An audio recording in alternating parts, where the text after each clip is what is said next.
The air inside the hyper-secure ventilation shaft of the core Dominion's central vault tasted of recycled nitrogen and ozone. It was a sterile, metallic taste that usually preceded a death sentence. But for Zariah, it tasted like opportunity. She was not herself tonight. To the retinal scanners and the biorhythm sensors sweeping the golden corridors below. She was Ambassador Kalen of the Orisian Trade Guild, a heavy-set, older male diplomat with a limp in his left leg and a penchant for expensive tobacco. In reality, she was crouched in the dark crawlspace above, her violet skin sheathed in a suit of black adaptive polymer. Her heart rate slowed to a metabolic crawl that mimicked the dormant state of a reptile. The infiltration had been meticulous. Zariah had spent 3 months cultivating the persona of the ambassador, hacking the Dominion's travel logs, and finally utilizing her most expensive piece of technology, the seductive mimicry mesh. It was a second skin, a holographic and physical overlay that reshaped her lithe, athletic frame into the bulk of the diplomat, complete with synthesized vocal cords that deepened her naturally melodic voice into a gravelly baritone. She dropped from the vent, landing silently on the polished obsidian floor of the antechamber. The mimicry mesh rippled, adjusting the light around her to maintain the illusion of the ambassador, though she was currently moving with a grace the real Kalen had not possessed in 40 years. Before her stood the vault of Ethelgard. It was a door of pure energy, a swirling vortex of hard light constructs and neutron fields that would disintegrate organic matter in less than a microsecond. Zariah smiled, a gesture hidden beneath the holographic jowls of her disguise. She raised her left gauntlet. From her wrist, a stream of silver dust poured out, plasma-threaded nanorobes. They were illegal in 12 systems and punishable by execution in the other 7. But Zariah did not concern herself with the laws of lesser beings. The nanorobes swarmed the energy field. They did not break it. They seduced it. They fed the field a false feedback loop, convincing the security AI that the field was still intact while simultaneously carving a tunnel through the chaotic energy just wide enough for a body. Zariah stepped through. The heat was intense, singing the edges of her mimicry field, causing the ambassador's image to flicker violently. For a second, the violet hue of her true skin flashed, a stark, royal purple against the sterile white of the vault interior. Then, she was through. The vault was vast, a cathedral of silence dedicated to the hoarding of galactic power. Artifacts from dead civilizations floated in stasis bubbles, but Zariah ignored the jewels and the ancient weapon cores. She moved toward the center pedestal. There it was, the stellar womb. It looked unassuming, merely a sphere of pulsating iridium, no larger than a human skull. But the energy radiating from it made the hair on her arms stand up. Legend says it could accelerate the birth of stars or, if inverted, sterilize entire solar systems by disrupting the reproductive cycles of biological life on a planetary scale. It was a political weapon of the highest order, and the Dominion intended to use it to threaten the Outer Rim worlds into submission.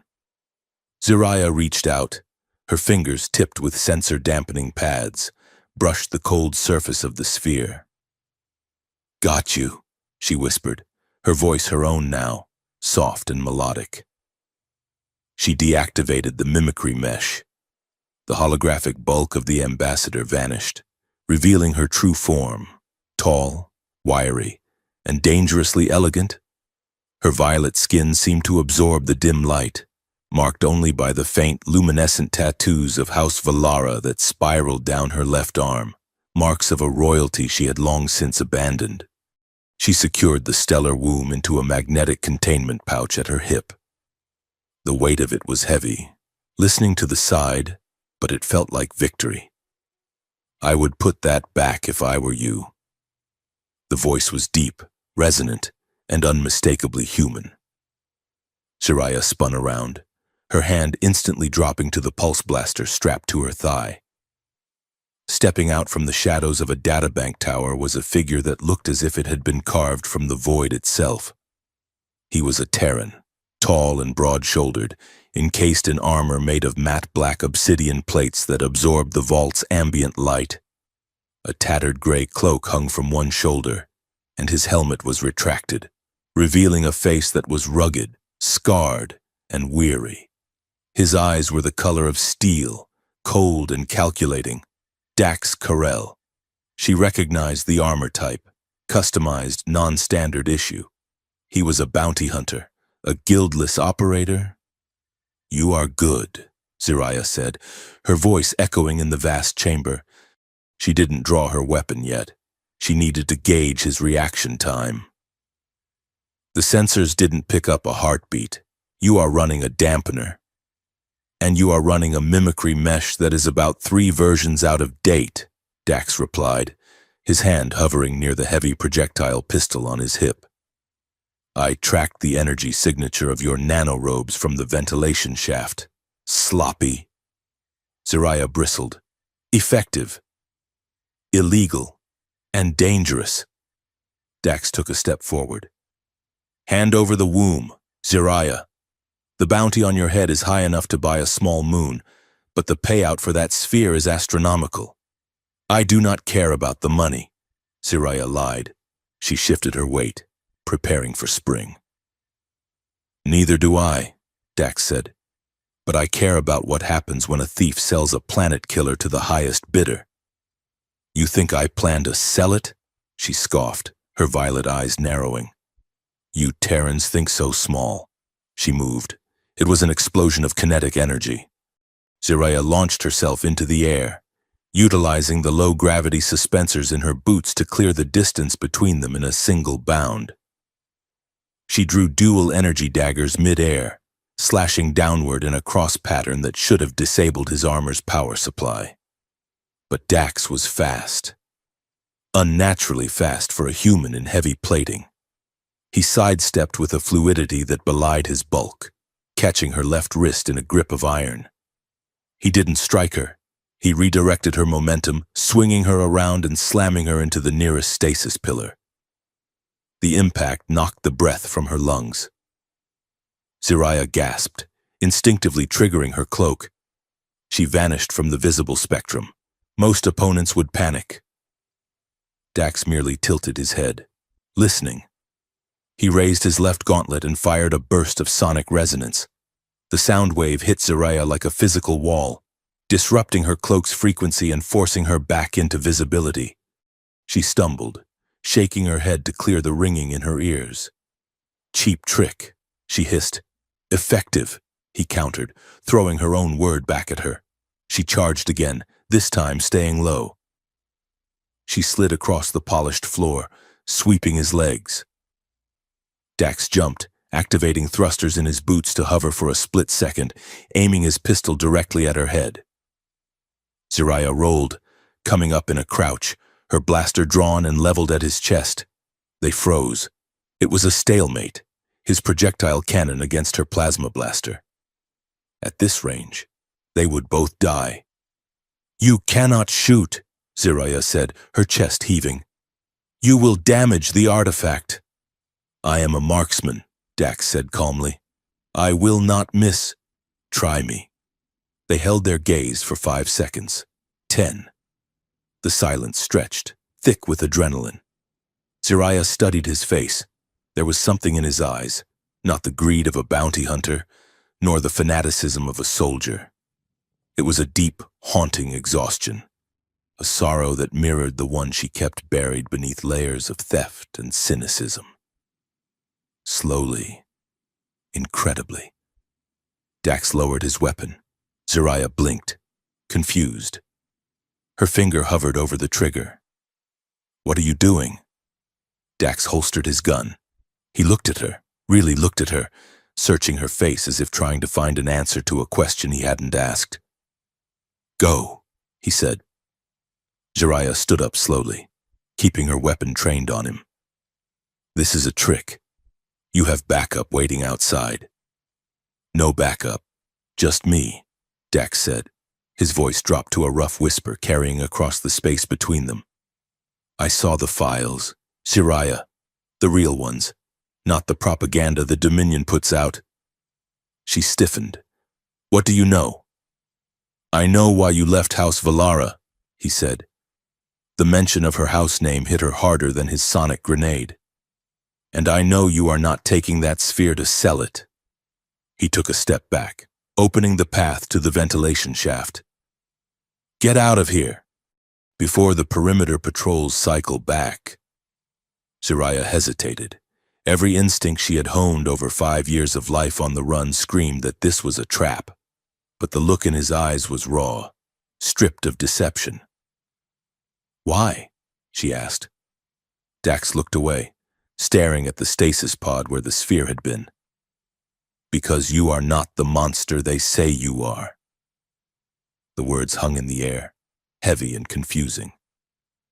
Jiraiya felt a crack in her composure, a fissure in the armor she wore around her soul.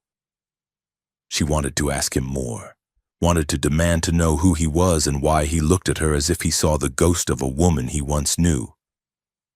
But the alarm suddenly blared, a shrill, rhythmic screeching that signaled the nanorobe tunnel had been discovered. Go! Dax shouted, drawing his weapon again and turning toward the main blast doors, placing himself between her and the incoming guards. Jiraiya didn't look back. She engaged her grappling line and shot upward into the darkness of the vents, the violet blur of her form disappearing just as the blast doors blew inward. She spent the next 3 weeks in the dark sectors of the galaxy, drifting on a generic freighter she had sliced into, hiding in a cargo container filled with synthetic grain. The stellar womb was safe, buried in a dead-drop location on a moon in the Nebulan cluster, awaiting her contact from the Resistance. But Jiraiya could not rest. She sat in the cramped darkness of the container, the only light coming from the holographic interface of her wrist computer. The blue light illuminated her sharp cheekbones and the violet intensity of her eyes. Search query, Dax Carell. Result, classified. Search query, Dax Carell. Service record. Result, redacted. Clearance level Omega required. Search query, Dax Carell. Bounty Guild affiliation. Result, none. Independent contractor. She groaned, slamming her fist against the metal wall of the container. Who was he? A man with military-grade training, obsidian armor that absorbed energy signatures, and the clearance to walk into the Dominion's most secure vault. Yet he worked alone, and he had let her go. You are not the monster they say. The phrase replayed in her mind on an endless loop. It clawed at memories she had spent years trying to drown in adrenaline and stolen credits. She closed her eyes, and the container melted away. Flashback. The sky of Valara Prime was a bruised purple, beautiful and suffocating. Jiraiya stood on the balcony of the crystal spire, the wind whipping her ceremonial robes around her ankles. She was younger then, her face unlined by stress, her eyes bright with a naive hope.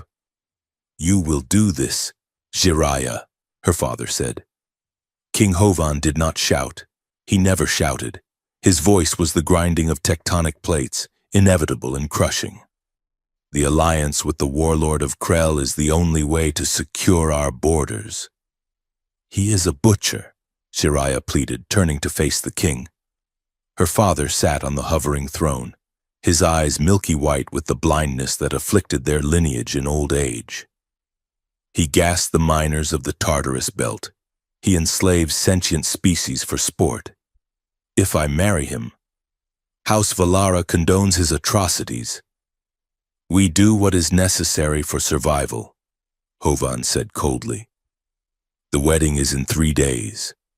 I will not, Jiraiya said, her voice trembling but firm. I am a princess of the blood. I am not a broodmare for a tyrant. Hovan stood up. Then you are nothing. The decree came the next morning. Exile. stripped of her title. Her name struck from the Hall of Ancestors. Her biosignature marked for arrest if she ever returned. She was given a single shuttle and enough fuel to leave the system.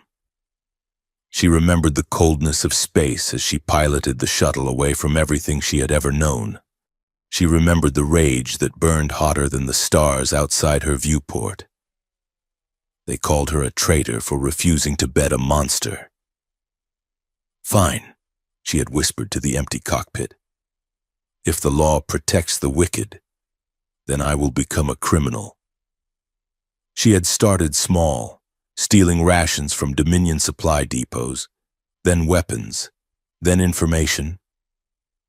She realized quickly that the galaxy did not care about honor. It cared about leverage. And the greatest leverage was taking what the powerful believed was untouchable. End flashback. Zariah opened her eyes. The synthetic grain smelled dusty and stale. She was not that girl anymore. She was the violet shade, the ghost of the core. And she had a job to finish. The stellar womb was only the first piece. The resistance needed a power source capable of decrypting the device's lockout protocols. And there was only one place to get a portable antimatter core of that magnitude: the Gilded Horizon. It was a luxury battleship, a floating palace for the ultra-rich, currently orbiting the pleasure world of Zenthos. It was owned by the Consortium, a group of arms dealers who profited from the very wars Dax Carell's people fought. She checked her gear. Her plasma blaster was charged. Her nanorobes had regenerated. "Dax Carell," she whispered to the dark, "if you cross me again, I will not hesitate." The grand ballroom of the Gilded Horizon was an assault on the senses. Chandeliers made of singing crystals hung from the ceiling, casting refracted rainbows over the crowd. The guests were a menagerie of the galaxy's elite, blue-skinned Andorians in silk, cybernetically enhanced humans in velvet, and bloated Hutkin dripping in gold. Zariah moved through the crowd in a red silk gown that clung to her violet skin like liquid fire. She wore a Nur mask, a psychic projection field that made anyone who looked at her face see the person they most desired. It was subtle, distracting, and perfect for moving unnoticed in plain sight. She wasn't here for the party. She was here for the engine room, accessible only through the owner's private turbolift behind the bar. She ordered a drink, something bubbling and blue, and slipped a tracking node into the pocket of a passing guard. She watched on her contact lens display as he moved toward the secure sector. 5 minutes later, she was in the service corridors. The silk gown discarded to reveal her tactical suit underneath.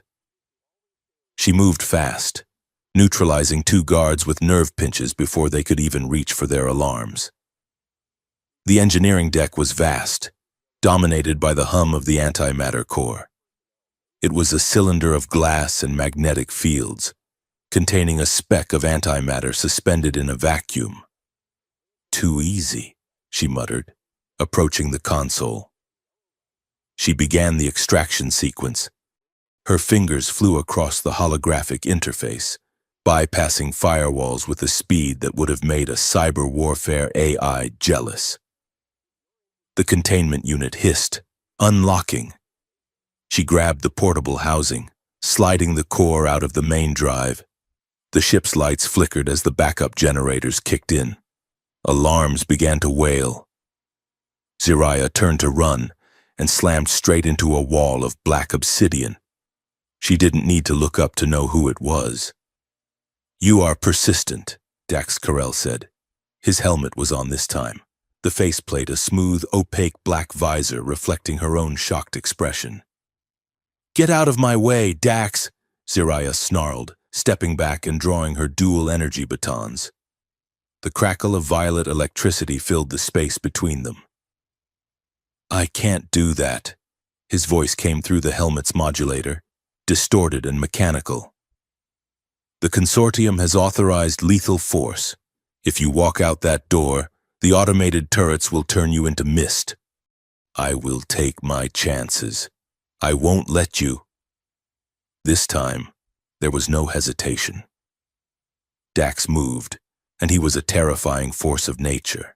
He didn't use the gentle redirection of the vault. He used military-grade suppression tactics. He lunged, a gravity hammer appearing in his hand. He swung it in a wide arc. Zariah ducked, the hammer smashing into the console behind her, sending sparks showering over them. She spun, kicking at the joints of his knee armor, but the plating held. She activated her jump boots, launching herself toward the upper catwalks. Dax fired a grapple line from his wrist, wrapping it around her ankle and yanking her back down. She hit the deck hard, rolling with the impact to minimize damage. She came up firing her blaster. The plasma bolts splashed harmlessly against his energy shields. "Stop fighting!" Dax roared, advancing on her. "The ship is on lockdown. They are venting the atmosphere in this sector in 30 seconds. Then I better leave!"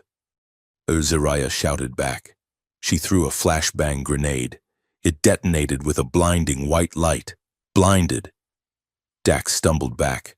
Zariah used the second to sprint toward the emergency escape pods lining the far wall. She slammed her palm against the release mechanism of Pod 7. The door hissed open. She dove inside. But she wasn't fast enough, or rather, Dax was too tenacious. As the door began to seal, a black-armored hand jammed into the gap. With a groan of straining servos, Dax forced the door back open and threw himself inside the pod, tackling her. They crashed into the pilot's seat in a tangle of limbs and armor. Zariah tried to knee him in the gut. He pinned her legs with his weight. "Computer, launch," Dax shouted. "Authorization required." The pod's AI chirped pleasantly. "Override code Alpha Zulu 9er. Override accepted, launching." Explosive bolts fired. The pod was blasted away from the gilded horizon just as the battleship's external turrets opened fire. The G-force slammed them both into the back of the small cabin. The pod spun violently, tumbling through the void. "You idiot!" Zariah screamed over the roar of the thrusters. "You trapped us!" "I saved you!" Dax yelled back, his helmet retracting to reveal a face bruised and bleeding from the impact. "They were going to blow the sector." "Where are we going?" Dax looked at the navigation console, which was flashing red. "Nowhere good." The pod was caught in the gravity well of the moon below, a swirling green and brown sphere shrouded in thick storm clouds. "Stabilizers are offline," Zariah said, her voice tight with fear as she read the diagnostics. "We are coming in too hot." "Brace yourself," Dax commanded, reaching out to secure the crash webbing over her chest. His hand lingered for a fraction of a second too long on the buckle. The atmosphere hit them like a physical blow. The pod shook violently, metal screaming as the heat shields burned. Through the viewport, the sky turned from black to a searing orange, then to a blur of green canopy. "Hold on!" The impact was deafening. They tore through the upper canopy of the jungle, snapping giant ironwood branches like twigs. The pod tumbled, end over end, shattering the world and metal alike. Then, a final bone-jarring crunch, darkness. Zariah woke to the sound of rain, heavy, rhythmic drumming against metal. She groaned, the sound vibrating through a skull that felt like it had been split open. She tried to move, but her body was heavy, unresponsive. Slowly, her vision cleared. The emergency lights of the pod were flickering, casting strobing red shadows across the interior. The pod was tilted at a 45-degree angle. The viewport was smashed, allowing the humid, earthy scent of the alien jungle to invade the sterile air of the cabin. She unbuckled her harness, falling awkwardly to the floor. Every muscle screamed in protest, but nothing seemed broken. Her alien physiology was dense, resilient. "Dax," she whispered. The bounty hunter was slumped in the seat opposite her. A piece of jagged metal from the console had pierced the shoulder of his armor, pinning him to the chair. His head hung low, blood dripping from a cut on his forehead onto the pristine obsidian of his chest plate. Zariah stood up, swaying. She should run. She should take the power core, which had miraculously remained secured in the storage locker, and disappear into the jungle. He was unconscious. He was the enemy. He was the one chasing her. She took a step toward the broken viewport. The jungle outside was a wall of bioluminescent ferns and massive, twisting vines. It was wild, dangerous, and untamed. She looked back at Dax. He breathed raggedly, a wet, rattling sound. "You are not the monster they say." Zariah cursed softly in her native tongue. She couldn't leave him. Not like this. Not after he had pulled the trigger on the launch sequence to get them out of the venting sector. She moved to him, her hands hovering over the piece of metal pinning him. She would have to pull it out. He would bleed. She would have to cauterize it. "Wake up, bounty hunter," she muttered, gripping the metal. "The game is not over yet." She pulled. Dax's eyes snapped open, wide and filled with pain, locking instantly onto hers. Outside, a creature howled, a long, chittering shriek that sounded like hunger given a voice. They were alive, but on this moon, being alive just meant you were fresh meat. The jungle of the moon, which the navigation computer had identified as Xylos Minor before it died, was not merely overgrown. I was hungry. The air hung heavy and wet, a suffocating blanket of humidity that smelled of rotting orchids and sulfur. Above, the canopy was so thick it turned the midday sun into a bruised twilight, filtering the light through leaves the size of transport skiffs. Zariah moved through the undergrowth with a predator's grace, her violet skin slick with sweat and grime. Her adaptive suit was malfunctioning, the stealth field flickering in useless sparks of static that did more to announce her presence than hide it. She had deactivated it an hour ago to save power. Behind her, Dax Carell was a walking tank, his obsidian armor, usually silent, whirred with the strain of damaged servos. Every step he took sank deep into the violently green mulch of the forest floor. He was favoring his left leg, the one that had taken the brunt of the crash impact. But he kept pace. He always kept pace. "Stop," Dax said. His voice was low, a rumble that barely carried over the shrieking of the insects. Zariah froze mid-step. She did not turn around. She had learned in the last 6 hours that Dax Carell did not speak to hear his own voice. If he spoke, there was a threat. "To your right," he instructed. "Do not move your arm." Zariah shifted her eyes. Just inches from her right shoulder, a vine dangled from the canopy. It was pale, translucent, and pulsing with a slow, rhythmic beat. As she watched, the tip of the vine split open, revealing rows of needle teeth that dripped a clear, viscous fluid, a serrated strangler. "It tracks heat," Dax whispered. "My armor is masking my thermal signature, but you are running hot." The vine twitched. It sensed her. It coiled back, tensing like a striking viper. "Drop!" Dax roared. Zariah threw herself flat against the mud. The air above her hissed as a beam of concentrated plasma tore through the space her head had occupied a fraction of a second before. The shot connected with the vine, vaporizing it in a burst of steam and charred plant matter. She rolled onto her back, looking up. Dax stood with his plasma cannon raised, smoke curling from the barrel. "You are welcome," he grunted, limping past her to inspect the charred remains of the flora. "I would have seen it," Zariah snapped, scrambling to her feet and wiping the muck from her face. Her pride was bruised more than her body. She was the ghost of the core, the woman who had infiltrated the vault of Ethelgard. Now she was being babysat by a Terran bounty hunter in a swamp. You were looking at the horizon, Dax corrected, scanning the tree line. Here. Death does not come from the horizon. It comes from the walls, the floor, the ceiling. I am trying to find high ground, Zariah argued, gesturing vaguely toward a ridge of jagged rock in the distance. We need to signal for extraction. My comms are fried. Mine too, Dax said. Ionospheric interference. The storms on this moon are magnetic. Nothing gets out unless you punch a hole through the static. He looked up. The leaves above were beginning to tremble. A low, vibrating hum started in the distance, growing louder by the second. It sounded like a million wings beating in unison. Dax's helmet snapped shut, the black faceplate sliding into place. Hive beasts, he said, the mechanical distortion returning to his voice.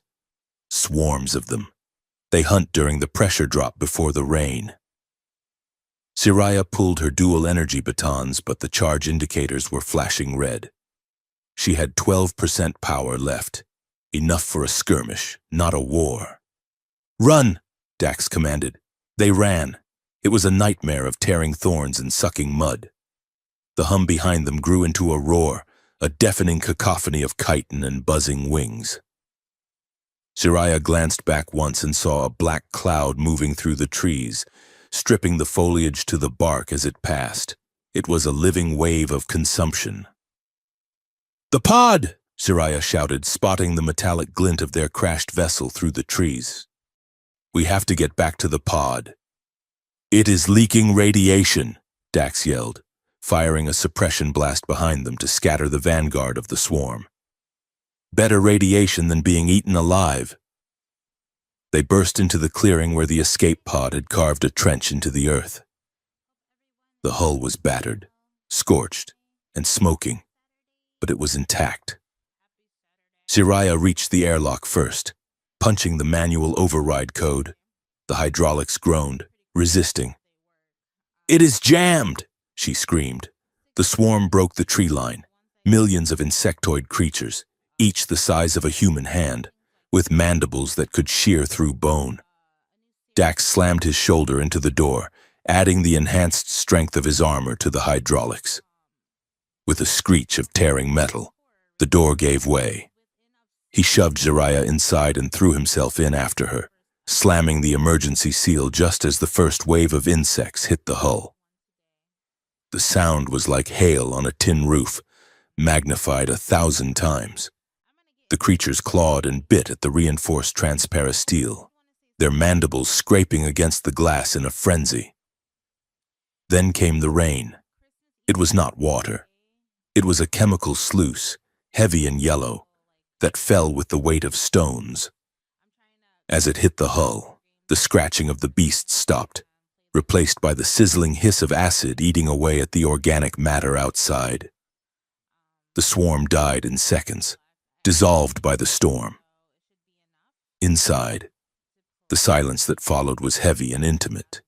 The emergency lighting had failed, leaving them in the gloom of the pod's cockpit, illuminated only by the erratic sparks from the damaged console and the faint, greenish glow of the acid rain washing over the viewport. Zariah slid down the wall, collapsing onto the metal floor. Her chest heaved, her suit was torn at the hip, and a line of blue blood trickled down her thigh where a thorn had pierced the mesh. Dax sat opposite her, leaning his head back against the pilot's seat. He reached up and disengaged the helmet seals. A hiss of pressurized air escaped, and he pulled the helmet off, setting it on the floor. He looked terrible. The cut on his forehead from the crash had opened again, and sweat plastered his dark hair to his skull. But his eyes were alert, watching her in the dim light. That was close, he said. It was an understatement that bordered on absurdity. Zariah laughed. It was a jagged, hysterical sound. Close? We are trapped in a metal coffin surrounded by acid on a moon that wants to digest us, and I am stuck with the man who was sent to put me in a cage. I was sent to stop you, Dax corrected softly. There is a difference. Is there?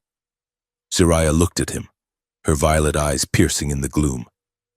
You are a bounty hunter, Dax. You trade lives for credits.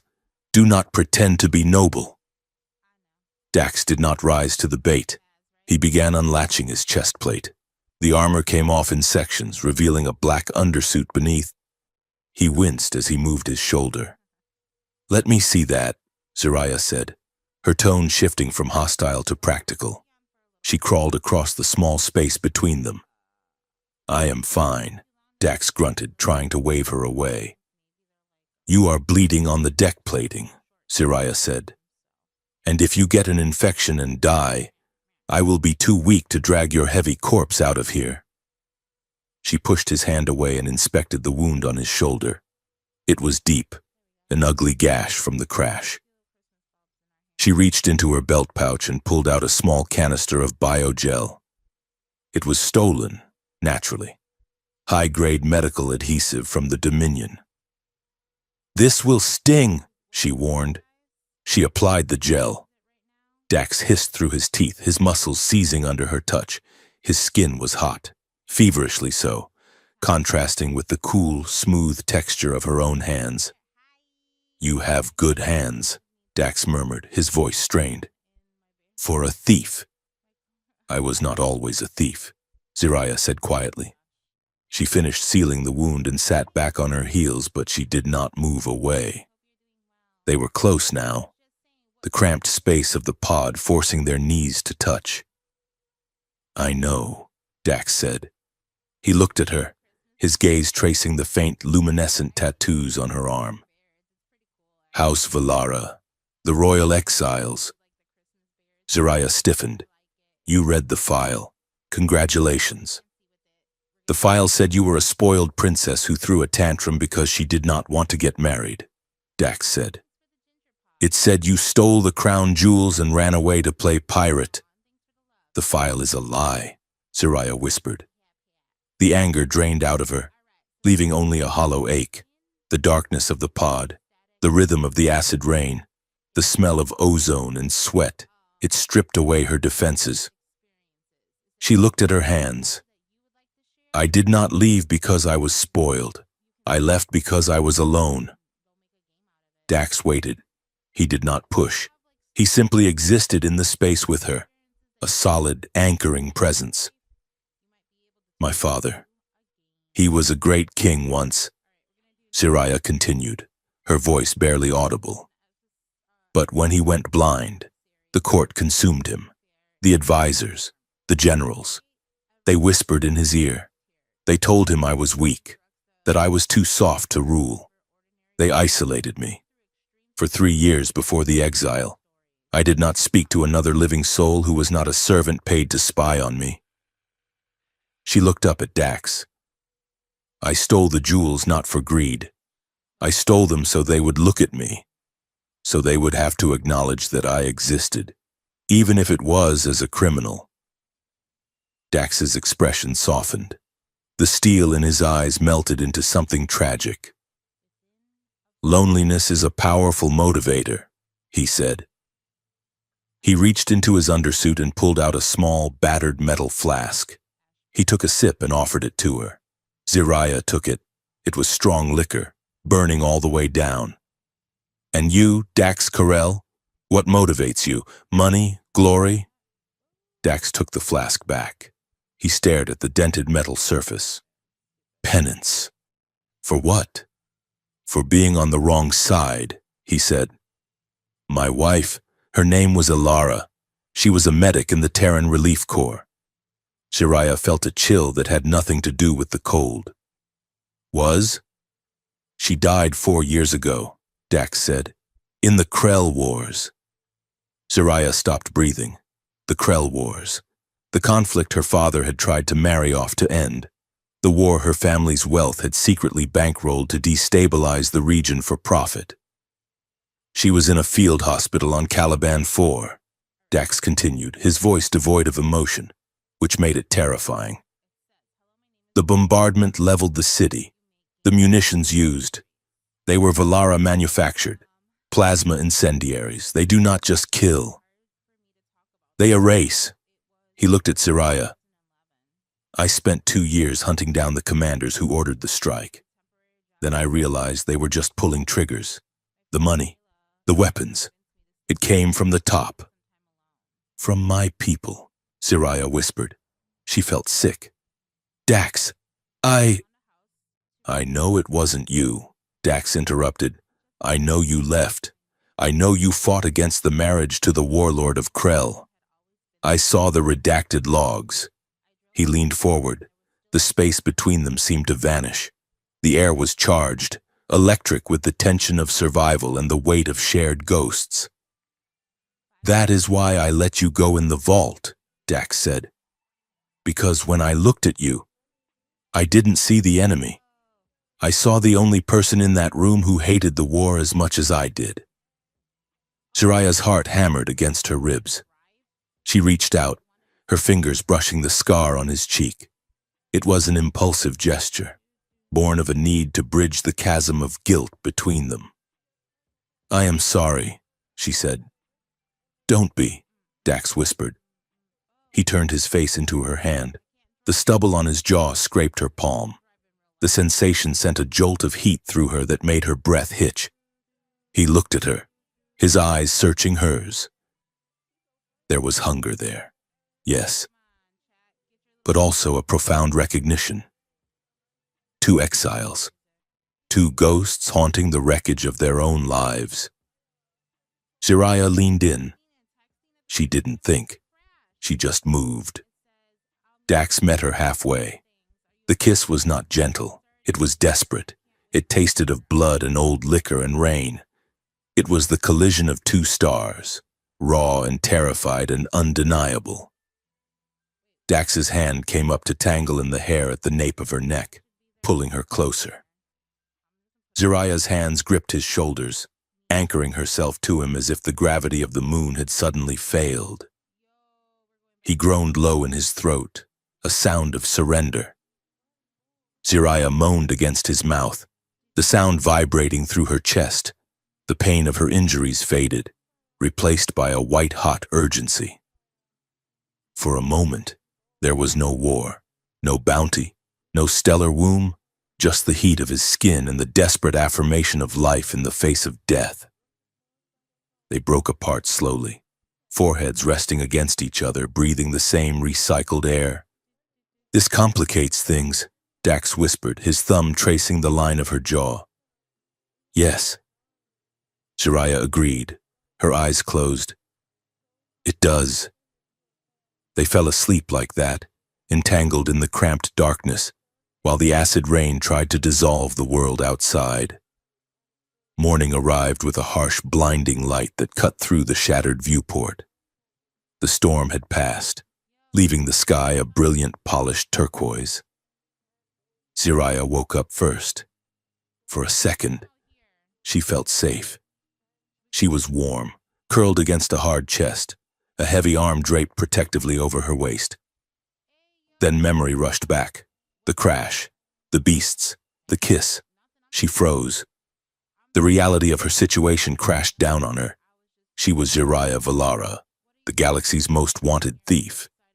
And she was sleeping in the arms of the man who had been hunting her across 3 sectors.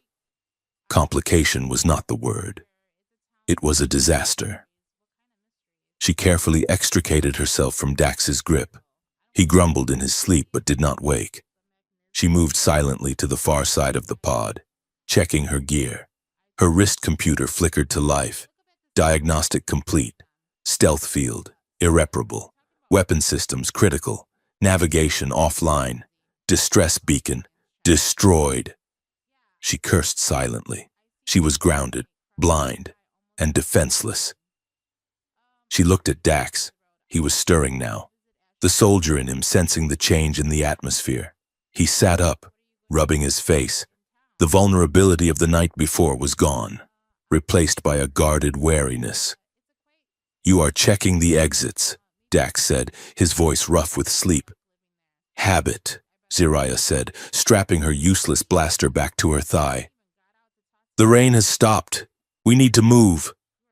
Where? Dax asked, standing up. He seemed to fill the small space. his presence overwhelming. "We have no comms, no transport." "I will find a way," Zariah said, moving toward the airlock. "I always do." "Zariah." He didn't move to stop her physically, but his voice halted her at the door. "The stellar womb," he said. "You still have it." She patted the magnetic pouch on her hip. "I do." "Give it to me," Dax said. He held out his hand. "I have a subspace transponder in my armor. Emergency frequency. It is encrypted. Independent of the pod's systems, I can call for extraction." Zariah turned slowly. "You have a working beacon?" "Yes." "And you didn't use it yesterday?" "I was unconscious yesterday," Dax pointed out. "And last night we were busy." A flush rose in Zariah's cheeks, but she pushed it down.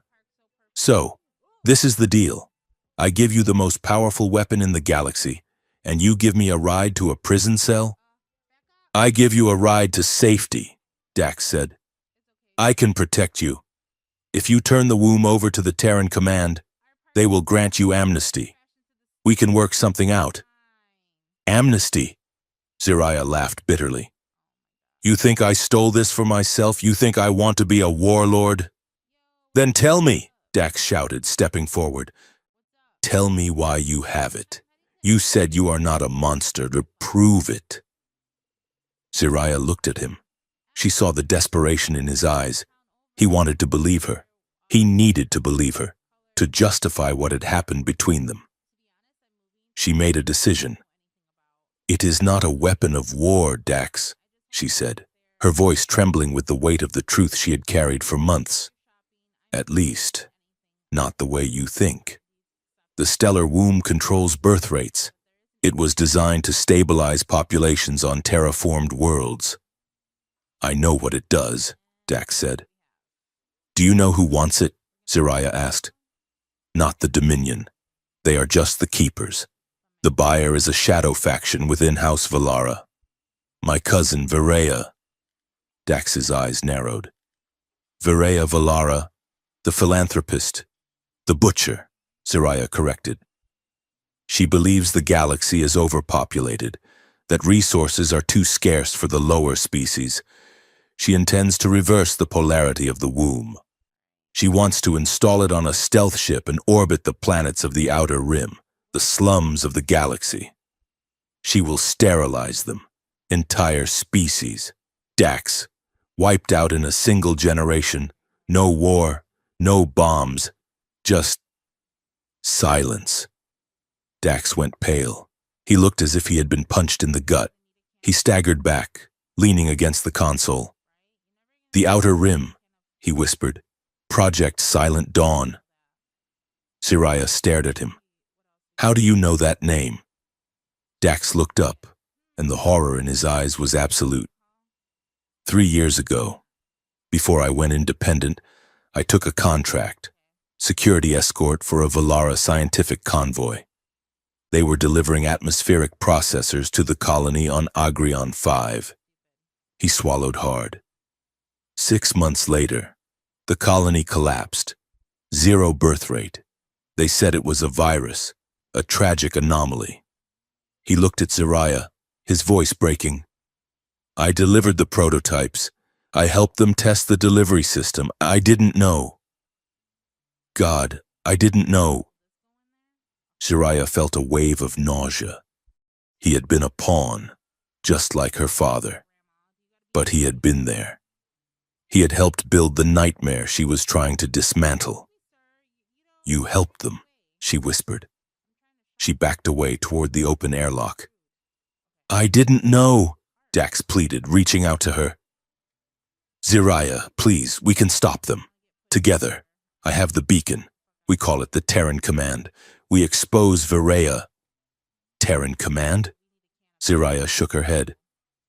"Who do you think gave Viraya the clearance to move through your space? The corruption goes deep. Dax, if you call them, they will not arrest her. They will kill us and take the womb back to her." "Then what do we do?" Dax asked. "We are stranded." Before Zariah could answer, A sound cut through the morning air. A sonic boom. They both looked up. A dropship was descending through the clouds.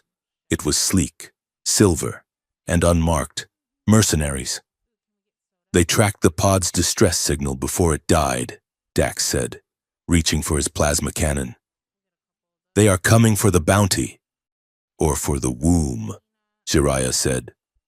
The ship hovered over the clearing, its engines flattening the grass. The loading ramp began to lower. Jiraiya looked at the ship, then at Dax.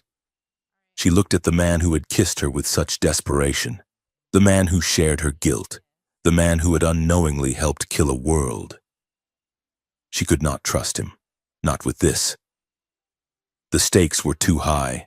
If he hesitated, if his loyalty to his people wavered, billions would never be born. I am sorry, Dax, she said. What? Dax turned to her.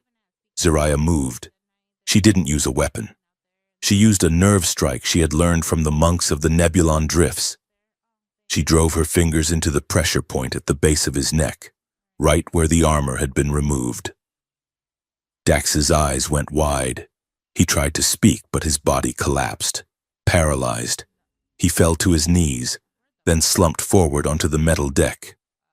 He gasped, fighting the paralysis.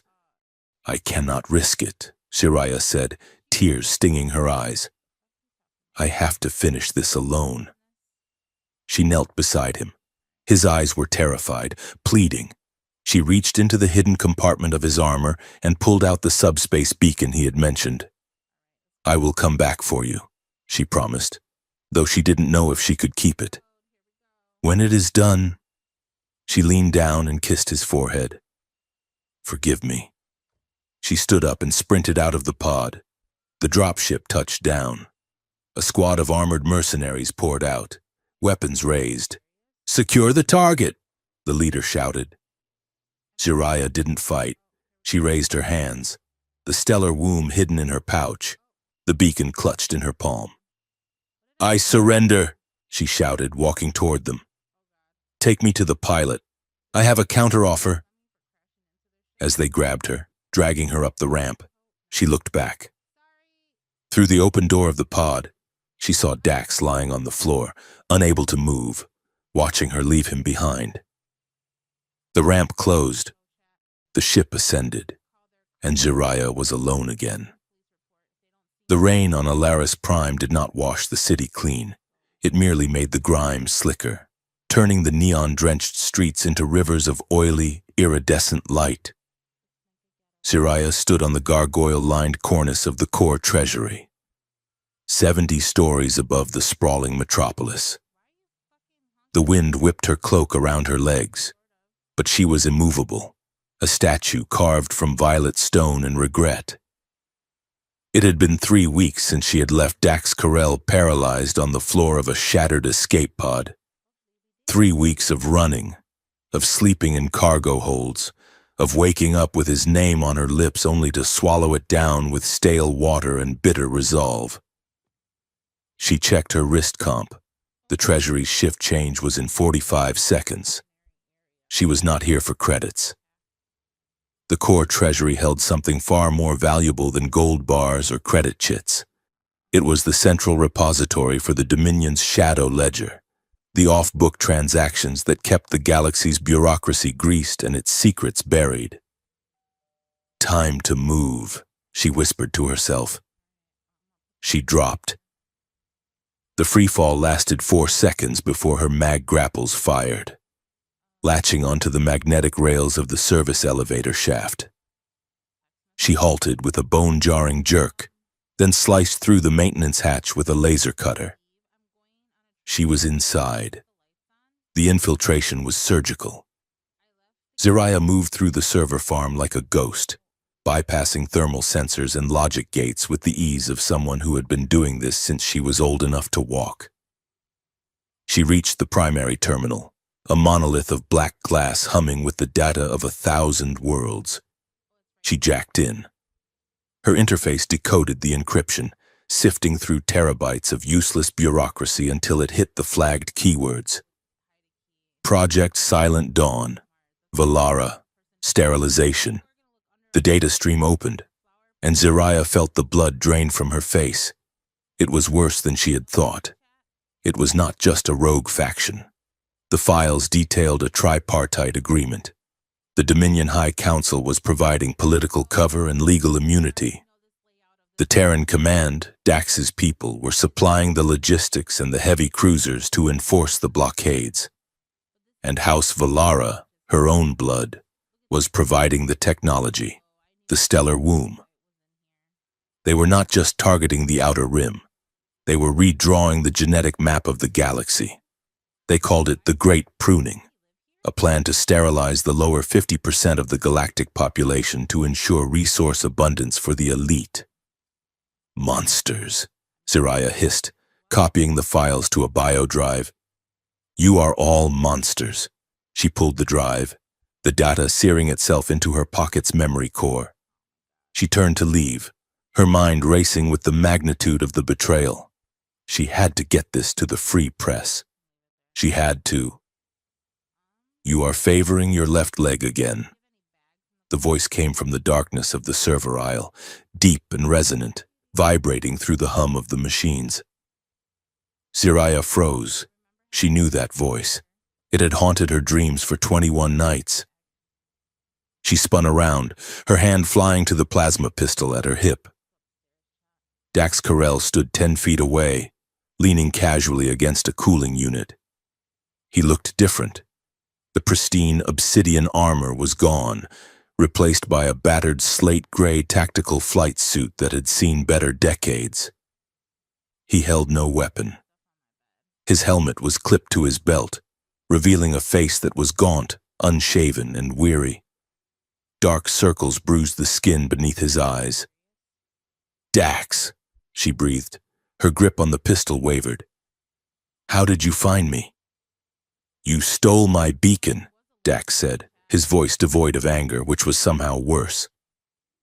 I tracked the subspace frequency. It took me 2 weeks to crack the encryption you layered over it, and another week to bribe a Port Authority officer to find where you docked. I left you paralyzed, Zariah said, her voice hardening as she fought the sudden, treacherous lurch of her heart. I left you for the mercenaries. The paralysis wore off after an hour, Dax said, stepping forward slowly, his hands open and empty. I killed the mercenaries, took their ship, and then I came looking for you. To finish the job, Zariah raised her gun, aiming at his chest. To take the womb back to your masters? I saw the files. Dax, your Terran command is in on it. They are helping my cousin wipe out half the galaxy. I know, Dax said. He didn't stop walking. The barrel of her gun was now feet from his chest. I hacked their comms while I was hunting you. I heard the orders. They have branded me a rogue agent. Shoot on sight. He stopped, the muzzle of her weapon pressing against the fabric of his flight suit, right over his heart. Then why are you here? Zariah demanded, her hand trembling slightly. If you are not here to arrest me, and you are not here to kill me, why did you track me across 5 systems? Dax looked down at the gun, then up into her eyes. The intensity of his gaze burned hotter than the servers around them. I told you once that I blocked your path to stop you, he said, his voice rough with emotion. I lied. Or maybe I just didn't know the truth yet. He reached up, not to take the gun, but to wrap his fingers gently around the barrel, lowering it slowly. I blocked your path because I was lost, Zariah. And when you left, I realized I didn't know which direction to go unless I was following you. Zariah stared at him, the air leaving her lungs. You want to join me? I want to burn it down, Dax said, a dark, dangerous light igniting in his eyes. The Dominion, the Command, your cousin. I want to burn it all down, but I can't do it alone, and neither can you. Zariah looked at the data drive in her hand, then back at the man who had chased her to the ends of the universe. She saw the exhaustion in him, the shared burden of a soldier betrayed by the very flag he had served. "I can't pay you," she said, a weak attempt at humor to mask the shaking of her voice. "I'm not expensive," Dax replied, a ghost of a smile touching his lips. "Just don't nerve pinch me again. It gave me a migraine for 3 days." Jiraiya holstered her weapon. "Deal." The alliance was fragile, built on a foundation of shared trauma and desperate necessity, but it was electric. They spent the next 4 days in the cramped quarters of the mercenary dropship Dax had stolen, now renamed the Vagabond. They worked in shifts, analyzing the data Jiraiya had stolen. The Great Pruning was a logistical nightmare of complexity. To stop it, they needed to find the operational hub, the place where the stellar womb would be integrated into the delivery system. The data from Alaris Prime gave them a lead, the deep core archive on the artificial ring world of Othis. It was a neutral territory, a massive library of galactic schematics and forgotten star charts. If the location of the stealth fleet was anywhere, it was there. But the atmosphere on the ship was thick enough to choke on. Every time they brushed past each other in the narrow corridor, the air crackled. Jiraiya would catch Dax watching her while she recalibrated the navigation array, his gaze dark and unreadable. Dax would find her staring at his hands while he repaired the hull plating. They spoke only of the mission. They discussed entry vectors, security protocols, and escape routes. They did not talk about the kiss in the escape pod. They did not talk about the way he had looked at her when he said he would follow her. It was a dam holding back a flood, and the pressure was mounting. "We have a problem," Dax said on the 4th night, staring at the holographic schematic of the archive station. Jiraiya leaned over his shoulder, smelling the scent of engine grease and soap on his skin. She forced herself to focus on the map. "What is it?" "The archive is in a restricted diplomatic zone," Dax explained, pointing to the red perimeter lines. "No weapons, no unauthorized personnel. The only way in is via civilian tours or official diplomatic business."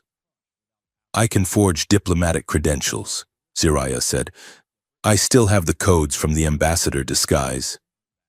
"It is not just credentials." Dax tapped a section of the schematic labeled Biometric Security. "The inner sanctum, where the server core is, requires a dual-key authentication.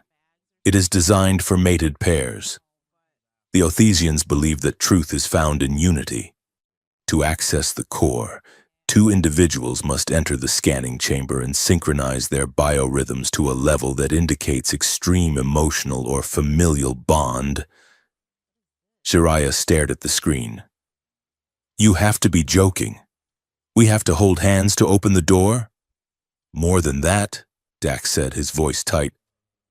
"The scanner reads hormonal spikes, pheromones, heart rate variability. It detects intimacy. It is how they prevent corporate spies from stealing data. You can't fake chemistry." Jiraiya looked at him. He refused to meet her eyes, staring resolutely at the glowing blue map. "So," she said, her throat dry, "we have to go in as a couple." "A married couple," Dax corrected. "On a pilgrimage to the archive. And we have to convince a machine that we are in love." Dax finally looked at her. The silence stretched, heavy and loaded. "Do you think you can manage it?" Jiraiya felt a flush rise from her neck to her cheeks. "I am a master thief. Dax, I can act like anything." "Good," Dax said, turning off the map. "Because if you falter, the chamber incinerates us both." The archive of Othis was a monument to silence. It was a cathedral of white marble and floating glass platforms, suspended in the vacuum of the ring world's hollow center. Jiraiya wore a gown of shimmering white synth silk, cut low in the back, revealing the violet curve of her spine. She had covered her house tattoos with a dermal concealer. Dax wore a formal tunic of deep midnight blue, the stiff collar framing his jaw. He looked uncomfortable, constantly reaching for a weapon that wasn't there. "Relax, darling," Jiraiya whispered, slipping her arm through his as they approached the massive golden doors of the inner sanctum. "You are stiff as a board." "I hate this," Dax muttered through a clenched smile, nodding at a passing Othesian monk. "I feel naked without the armor." "You look dashing," Jiraiya teased, squeezing his bicep. "Try to look like you want to touch me, not report me." "I always want to touch you," Dax murmured. The words were quiet, meant only for her, but they hit Jiraiya like a physical blow. She stumbled slightly and Dax caught her, his hand firm on her waist, pulling her upright. For a second, the act dropped. He looked down at her, his eyes sweeping over her face with a raw, unguarded hunger. "Next in line," a robotic voice intoned, breaking the spell. They stepped into the scanning chamber. It was a small, circular room, walls lined with pulsating amber crystals. In the center was a single platform. "Place your hands on the interface," the AI instructed. "Initiating resonance scan. Emotional synchronization required." Dax stepped onto the platform. Jiraiya followed. They stood facing each other, inches apart. "Just follow my lead," Jiraiya whispered. "Think of something peaceful, something you love." She placed her hands on the glowing panel. Dax placed his over hers. The room began to hum, a low, vibrating frequency that resonated in their teeth. "Subject 1, heart rate elevated," the AI announced. "Subject 2, heart rate erratic." "It is not working," Dax hissed. "We are not in sync." "Look at me," Jiraiya commanded. Dax looked. "Don't think about the mission," she said softly, stepping closer until her body pressed against his. "Don't think about the war. Don't think about the dead." "What should I think about?" Dax asked, his voice ragged. "Think about the pod," Jiraiya whispered. She reached up, her free hand touching the side of his face, her thumb brushing his lower lip. "Think about the rain." Dax's breath hitched. The memory of the jungle moon flooded the space between them, the smell of the ozone, the desperation, the taste of her mouth. He closed his eyes, leaning into her touch. His other hand moved from the panel to the small of her back, pulling her flush against him. The heat of his body seared through the thin silk of her dress. "Jiraiya," he breathed. It wasn't acting anymore. Jiraiya felt her own heart hammer a frantic rhythm against her ribs, matching the pounding of his. The longing she had suppressed for weeks rose up, a tidal wave of want. She didn't just want to complete the mission, she wanted him to strip away the thief and the princess and leave only the woman. She tilted her head back. Dax lowered his. They didn't kiss, not fully. He pressed his lips to the sensitive skin below her ear, inhaling sharply. Jiraiya shivered, a sound escaping her throat that was half gasp, half sob. The amber crystals around them flared with blinding light. Synchronization, 100%. Resonance, absolute. The door to the server core hissed open. They sprang apart as if they had been burned.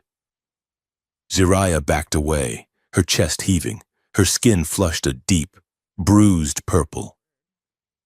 Dax stood there, his hand still hovering in the air where her waist had been, his eyes blown wide, pupils dilated. The air in the chamber was thick, suffocating with the ghost of what had just happened. We are in," Jiraiya stammered, turning her back to him. She couldn't look at him. If she looked at him, she would shatter. She rushed to the console, her fingers shaking so badly she mistyped the first command. "Jiraiya," Dax said, His voice was a plea.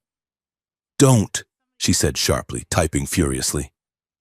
"Just watch the door." "That wasn't a lie," Dax said. He took a step toward her. "What happened there? That wasn't a cover." "It was a mistake," Zariah snapped. She spun around, her eyes blazing with defensive fire. "We are on a mission. Dax, we are soldiers. We are not this." "We are exactly this," Dax argued, his voice rising. "Why are you running? You felt it. The machine felt it." "Because I destroy things," Zariah shouted. The echo rang through the silent archive. "I am a thief, Dax. I steal. I break. I run. I am a sterile, broken royalty with a bounty on my head. I have nothing to give you but wreckage." Dax went still. The pain that crossed his face was agonizing to witness. He looked as if she had shot him again, this time without a weapon. "You think I want a princess?" he asked quietly. "I just want you." "Well, you can't have me," Zariah lied, her voice cracking. "Because once this is over, I am gone, and you are going back to your life." She turned back to the screen, blinking back tears. "I found it." Dax said nothing. He moved to the door, turning his back to her, standing guard. The silence between them was chasm, cold and vast. "The project," Zariah said, forcing her voice to be steady, mechanical. "It is not on a planet. It is a mobile station." She pulled the schematic up on the main viewer. It was a ship, but it looked more like a cathedral of knives, sharp angles and black hull plating, designed to slip through sensor nets like a needle through silk. "The Oblivion's Womb," she read. "Commanded by High Priestess Virea Valara." "Where is it?" Dax asked, not turning around. Zariah zoomed out on the star map. The location was in the dead sector, a region of space avoided by all sane navigators. "It is orbiting the singularity of the Thanatos system," she said. "A dying black star. The gravity well masks their energy signature. They are using the time dilation of the event horizon to accelerate the gestation of the sterilization virus." "A black star," Dax said, finally turning to look at the screen. His face was a mask of grim determination. "If we go there, there is no guarantee we can get out. The gravity shear alone could tear the ship apart." "We have to go," Zariah said. She pulled the data drive. "It is the only way to stop the broadcast. If Virea activates the array, the signal will propagate through the relay buoys in 24 hours. We have one shot." Dax looked at her. The hurt was still there, simmering behind the steel of his eyes. But he nodded. "Then we go," he said. He walked past her toward the exit. As he passed, he paused, close enough that she could feel the heat radiating from him. "You can call it a mistake, Zariah," he whispered, not looking at her. "You can run as fast and as far as you want. But you can't lie to the machine, and you can't lie to me." He walked out. Zariah stood alone in the center of the archive, the white marble reflecting her solitary figure. She touched her lips, where the memory of his breath still lingered. "I know," she whispered to the empty room. "That is why I have to leave you." The journey to the Thanatos system took 2 days. They were the longest 2 days of Zariah's life. They moved around each other like ghosts on the Vagabond. The tension was no longer electric, it was heavy, a suffocating weight of unspoken words. Dax spent his time in the gunnery bay, calibrating the ship's meager weapons. Zariah stayed in the cockpit, staring at the streaks of hyperspace, trying to ignore the hollow ache in her chest. When they finally dropped out of warp, the view took her breath away. The Thanatos system was a graveyard of light. In the center sat the black star, a collapsed sun, a swirling vortex of darkness rimmed by an accretion disk of burning violet and blood-red gas. It was beautiful and terrifying, a gaping maw in the fabric of reality. And there, floating in the stable orbit zone just outside the event horizon, was the Oblivion's womb. It was massive, a dagger of obsidian against the fiery backdrop of the accretion disk. Thousands of smaller drones swarmed around it like flies on a carcass. "Sensor readings are off the charts," Dax said. Stepping into the cockpit, he strapped himself into the co-pilot seat, his movements efficient and professional. "They have a shielding grid powered by the singularity itself." "Can we breach it?" Zariah asked. "Not with weapons," Dax said. "But we have the clearance codes you stole from Alaris Prime. If we broadcast the Triad Protocol signal, they might think we are a supply ship. And if they scan us, then we die," Dax said simply. Zariah looked at him. "Dax." "Inputting codes," he interrupted, his fingers flying across the console. "Broadcasting on encrypted channels. Identity. Supply transport Echo 5. A tense silence filled the cockpit. The radio crackled with static. "Unidentified vessel," a cold synthetic voice cut through. "Hold position. Transmit authorization vector." "Vector transmitted," Dax said. Seconds ticked by. Zariah watched the weapon ports on the Oblivion's womb slowly rotate toward them. "Authorization accepted," the voice returned. "Proceed to Hangar Bay 3. Prepare for inspection." Zariah let out a breath she didn't know she had been holding. "We are in." "Not yet," Dax said. "Inspection means guards. We need a distraction." "I have a plan for that," Zariah said. She stood up, checking the charge on her plasma pistol. "But we need to get inside first." As the ship glided into the massive hangar bay of the enemy station, Zariah felt the weight of the moment. This was it, the end game. She looked at Dax. He was staring out the viewport at the black star, his profile illuminated by the violent red light of the accretion disk. "Dax," she said softly. He didn't turn. "Yeah?" "If we don't make it back, we will," he said, cutting her off. He turned to her, his eyes fierce. "We will make it back. Because I am not done arguing with you about whether or not this is a mistake." A small, sad smile touched Zariah's lips. "You are stubborn, bounty hunter." "I am persistent," he corrected. The ship touched down with a heavy thud. The magnetic clamps locked into place. "Let's go," Dax said, grabbing his helmet. "Let's go save the galaxy so I can get back to convincing you that you are wrong." Zariah followed him to the airlock. As the ramp lowered into the steam and shadows of the Oblivion's womb, she realized with a terrifying clarity that she didn't want to run anymore. She wanted to stay. She wanted to fight. And more than anything, she wanted to survive the Black Star, just so she could lose the argument. The scan of the Oblivion's womb had revealed a terrifying truth. The station's firewall was not digital. It was genetic. The entire mainframe was locked behind a bio-coded cipher based on the ancient blood algorithms of the Valara kings.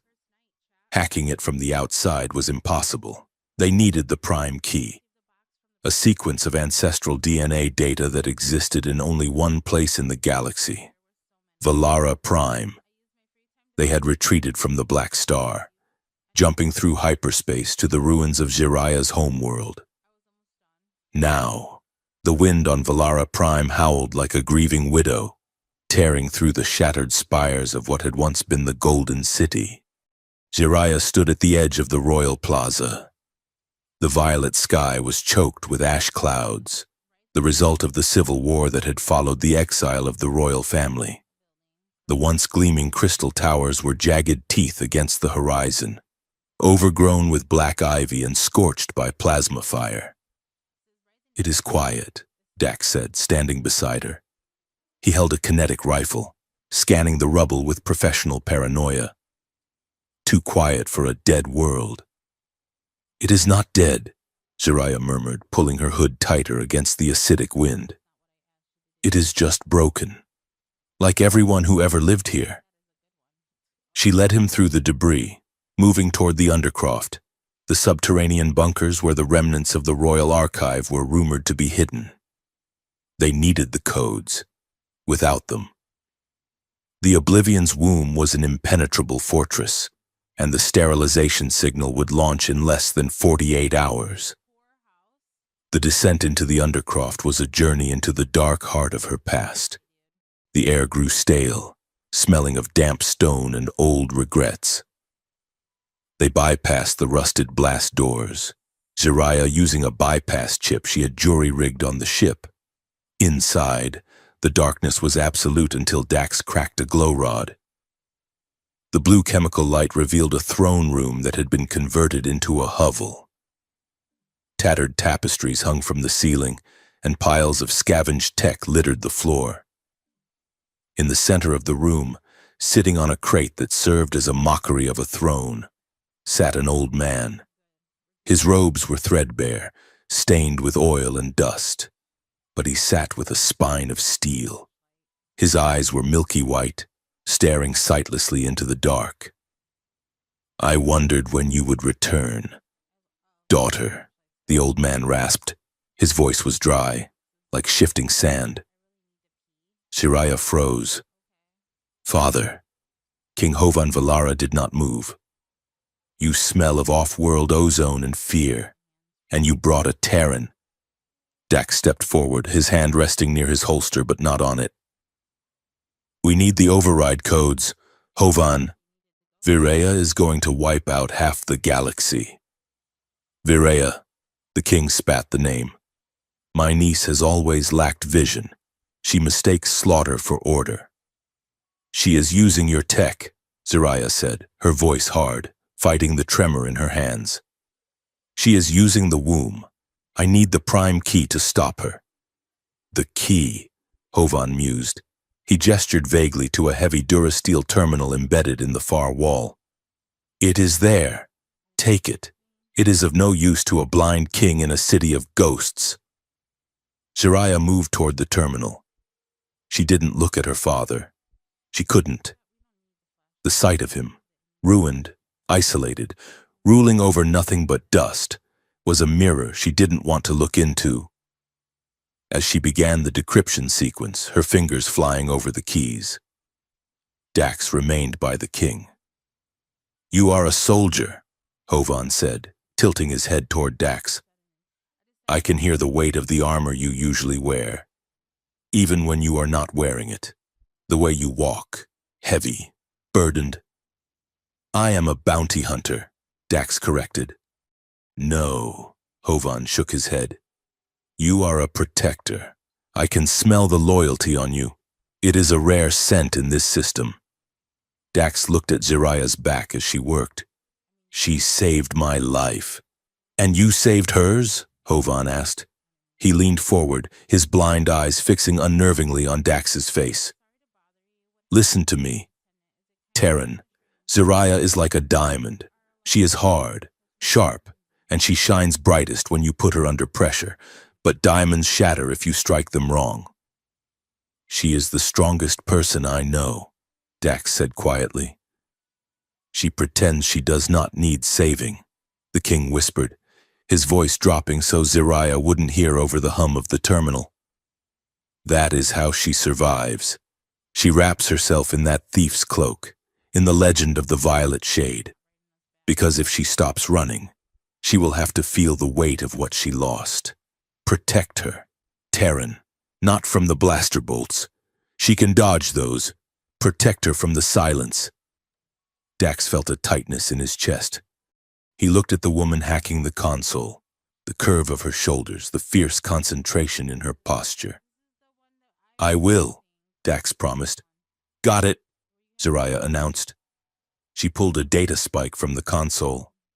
"Let's go!" She turned, walking briskly past her father without stopping. "Jiraiya," Hovan called out.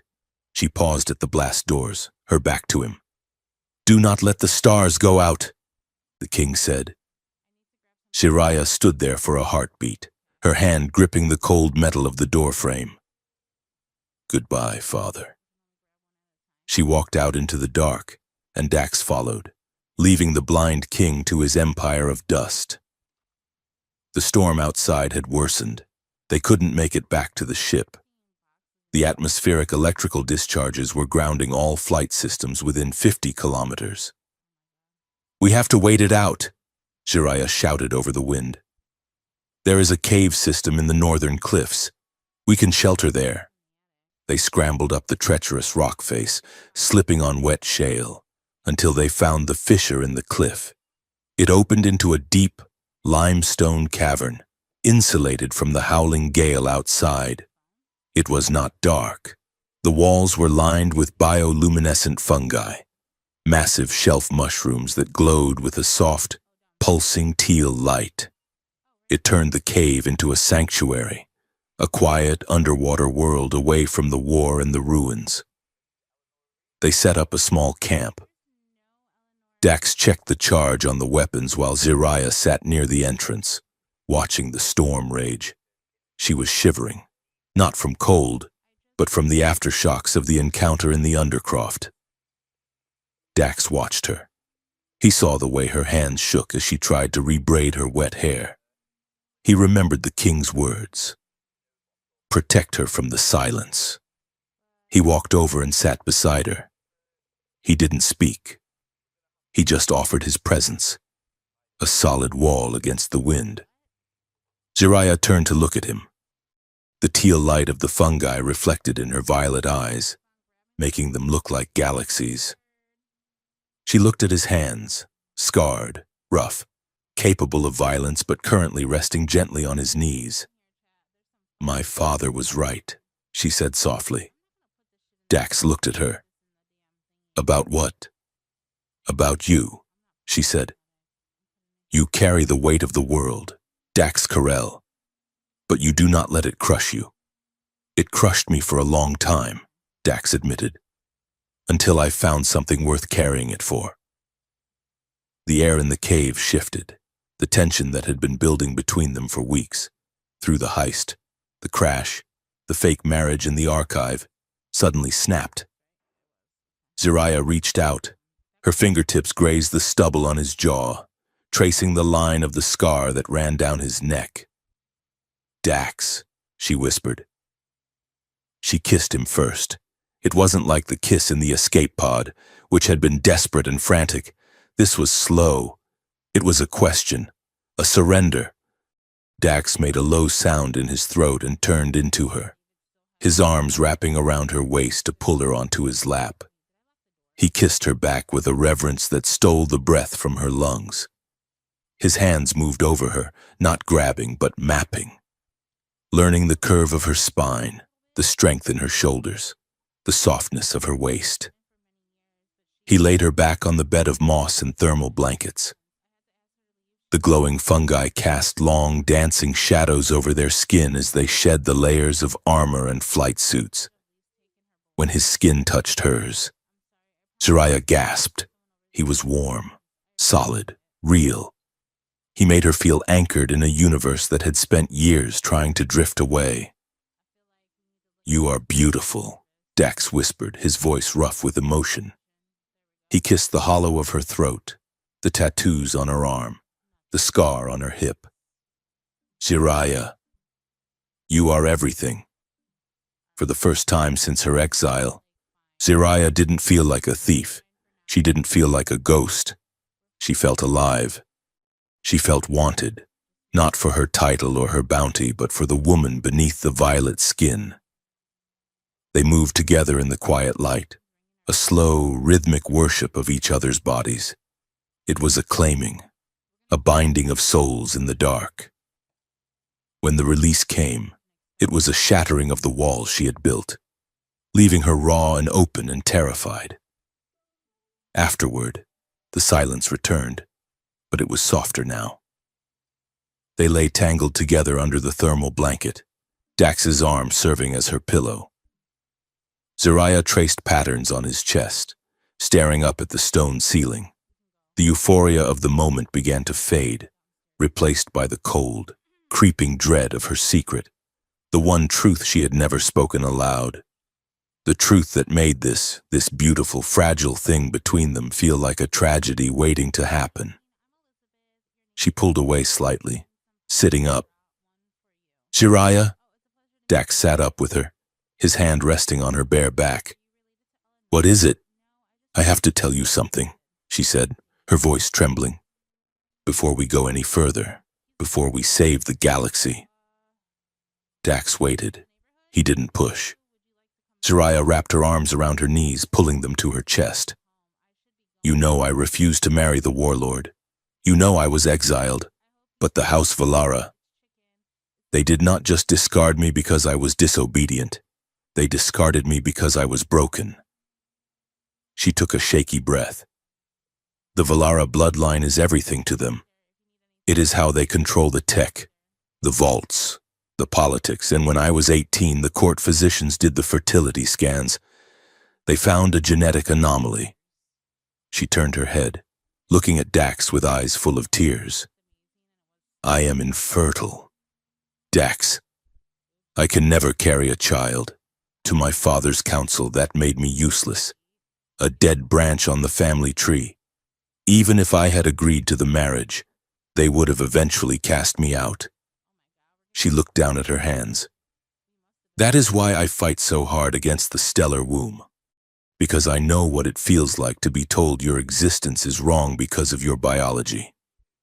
I am empty. Dax, I cannot give you a future. The silence stretched for 10 seconds. Jiraiya braced herself for the pity or the awkward withdrawal. Then, she felt his hand cup her face. He turned her head gently until she was forced to look at him. Dax's eyes were clear, fierce, and filled with a love so intense it made her heart ache. Jiraiya, he said firmly. Do you think I fell in love with your genetics? Do you think I care about bloodlines? But no, he cut her off.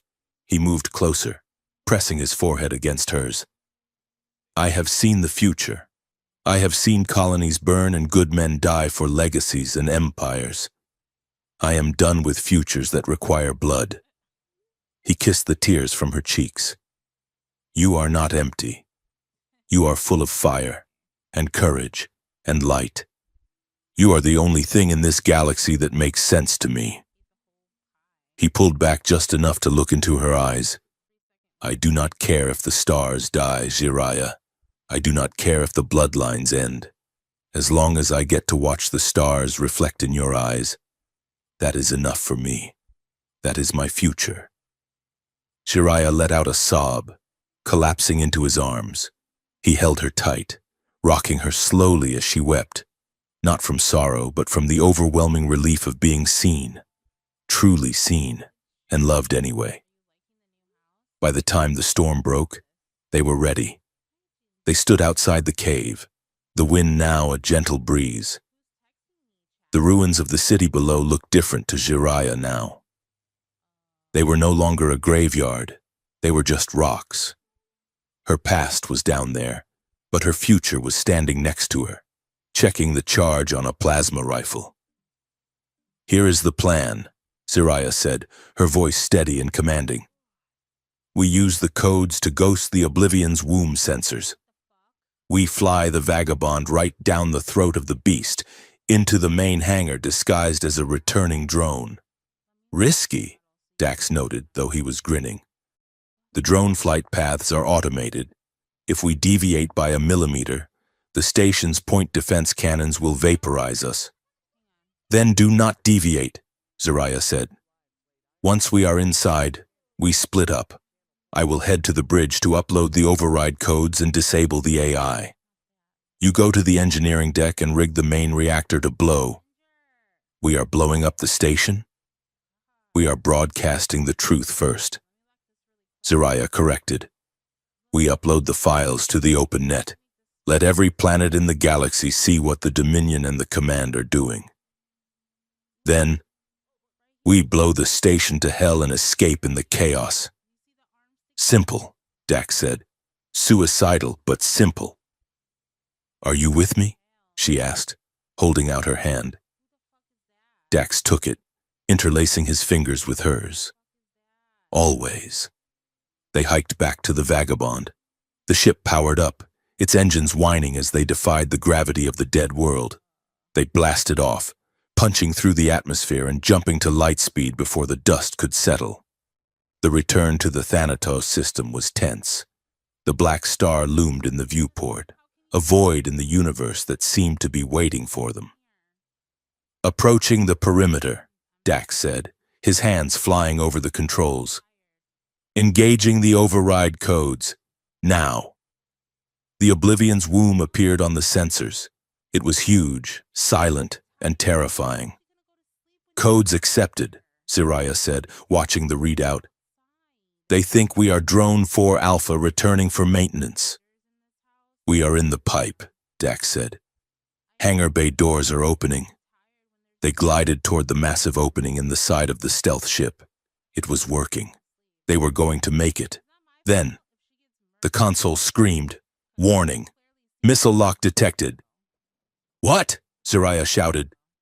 "They locked on," Dax yelled, throwing the ship into a violent barrel roll. "The codes worked, but they were expecting us." "It's a trap," a voice cut through their comm system, smooth, cultured, and dripping with malice. "Did you really think, dear cousin, that I would let you walk into my grandfather's vault without knowing about it?" Princess Varea. "She tagged the data," Jiraiya realized with horror. "The files on Alaris Prime, they were a lure." "Evasive maneuvers," Dax roared. 3 interceptor missiles streaked from the Oblivion's womb. Dax managed to spoof 2 of them with flares, but the third one slammed into their starboard engine. The Vagabond shuddered violently. The hull screamed as the atmosphere vented into space.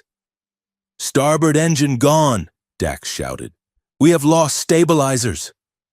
The ship began to spin, caught in the gravitational shear of the black star. They were careening past the station, spiraling down toward the event horizon. "I can't pull up," Dax wrestled with the yoke, his muscles straining. "The gravity well has us." "We are going to crash," Jiraiya said, looking at the accretion disk rushing up to meet them. "We are going to hit the station's lower deck," Dax corrected. "Impact in 10 seconds. He looked at her. There was no fear in his eyes, only a fierce determination. He reached out and grabbed her hand. "Hold on, Jiraiya." "I love you," she screamed, the words torn from her throat by the G-force. "I know." The Vagabond smashed into the lower hull of the Oblivion's womb in a ball of fire and twisted metal, tearing a hole in the enemy ship before coming to a grinding, shrieking halt inside the superstructure. Darkness took them again, but this time they went into it together. The impact had not been a sound, it had been a cessation of existence. One moment, the Vagabond was screaming through the gravity well of the black star, metal shearing and alarms wailing, and the next, there was only the crushing, absolute silence of the void. Jiraiya floated in the gel suspension of the emergency stasis pod. She was conscious, but only barely. The crash sequence had automatically ejected her pod milliseconds before the Vagabond crumpled against the hull of the Oblivion's womb, burying her deep within the twisted wreckage of the enemy ship's lower decks. The stasis field was failing. The amber warning light on the interior of her coffin blinked with a rhythmic, terrifying persistence. Oxygen levels, critical, 2% remaining. She tried to move, but the magnetic locks of the pod had jammed on impact. She was entombed in a reinforced plastic steel shell, trapped under tons of debris, breathing air that tasted increasingly of carbon dioxide. Her lungs burned, her vision swam with black spots that danced like mocking stars. 1%. She thought of Dax. The last thing she had seen was his hand reaching for hers, his face illuminated by the red fire of the accretion disk. "I love you." The words echoed in the small, cold space, louder than the hissing of the dying life support. She pounded on the glass, a weak, futile gesture. Her strength was fading. The darkness crept in from the edges of her vision, cold and inviting. So this was it. Not in a blaze of glory, but suffocating in a box, inches away from the enemy she had sworn to destroy. 0%, she gasped, sucking in vacuum. Her chest convulsed, her eyes rolled back. Then, the world shook. A horrific screech of tearing metal reverberated through the hull of the pod. Something was out there, something strong enough to move steel girders. Thud. A heavy blow struck the locking mechanism. Then another. Thud. The seal hissed. The door was not opened. It was ripped off its hinges with a violence that sent sparks showering into the pod. Air. Sweet, dirty, smoke-filled air rushed in. Zariah coughed, her body convulsing as oxygen flooded her starved lungs. Strong hands grabbed her by the harness, hauling her out of the gel and onto the jagged floor of the wreckage. She looked up, gasping, vision blurring. Dax Carell knelt over her.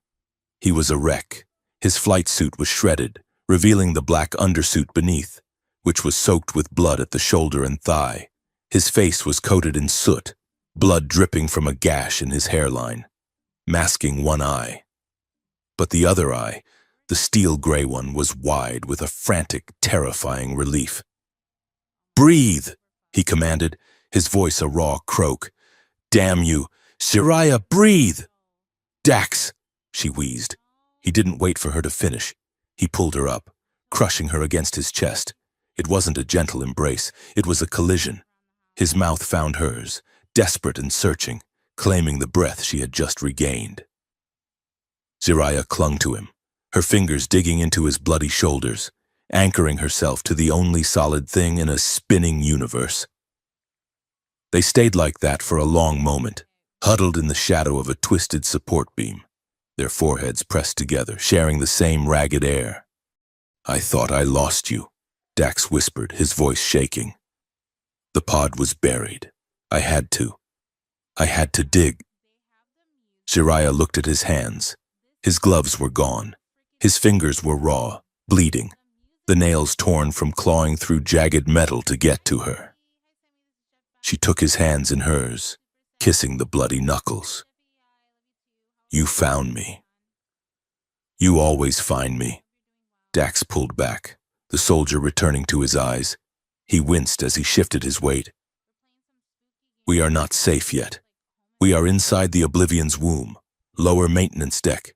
The crash masked our entry, but scanners will pick up our heat signature soon." "My gear?" Zariah asked, looking at the ruins of her pod. "Gone," Dax said. "But I salvaged the stealth emitters from the Vagabond's wreckage.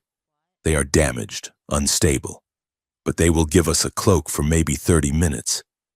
He handed her a small, disc-shaped device. Zariah clipped it to her belt. 30 minutes is all I need." They activated the cloaks. The air around them shimmered, bending light in a nauseating wave before settling into a near-perfect transparency. They were ghosts now, invisible to the naked eye and dampened against thermal sensors. They moved up through the bowels of the ship. The damage from the crash was localized. The rest of the Oblivion's womb was pristine, terrifyingly so. As they ascended toward the command deck, the silence became oppressive. There were no patrols, no maintenance drones, no sound of boots on the deck. "Where is the crew?" Zariah whispered over the comlink, her voice barely a breath. "A ship this size should have a complement of 5,000. "Check the lateral chambers," Dax replied.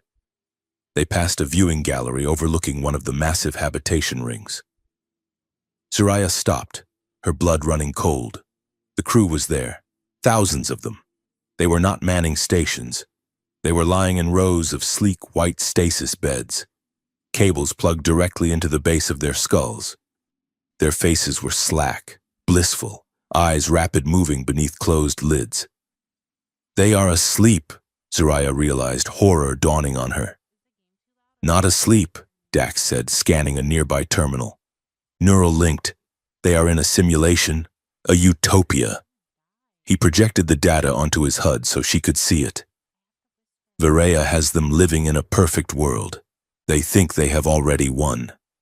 They are living out lives of victory and peace while their bodies are used as biological processors to power the ship's targeting algorithms.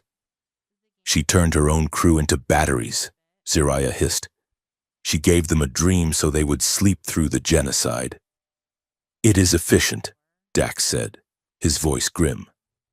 No mutinies, no moral qualms, just obedience. They turned away from the sleeping army. The bridge was ahead. The central command center of the Oblivion's womb was a cathedral of black glass and red light. In the center, suspended in a column of anti-gravity, was the master control node.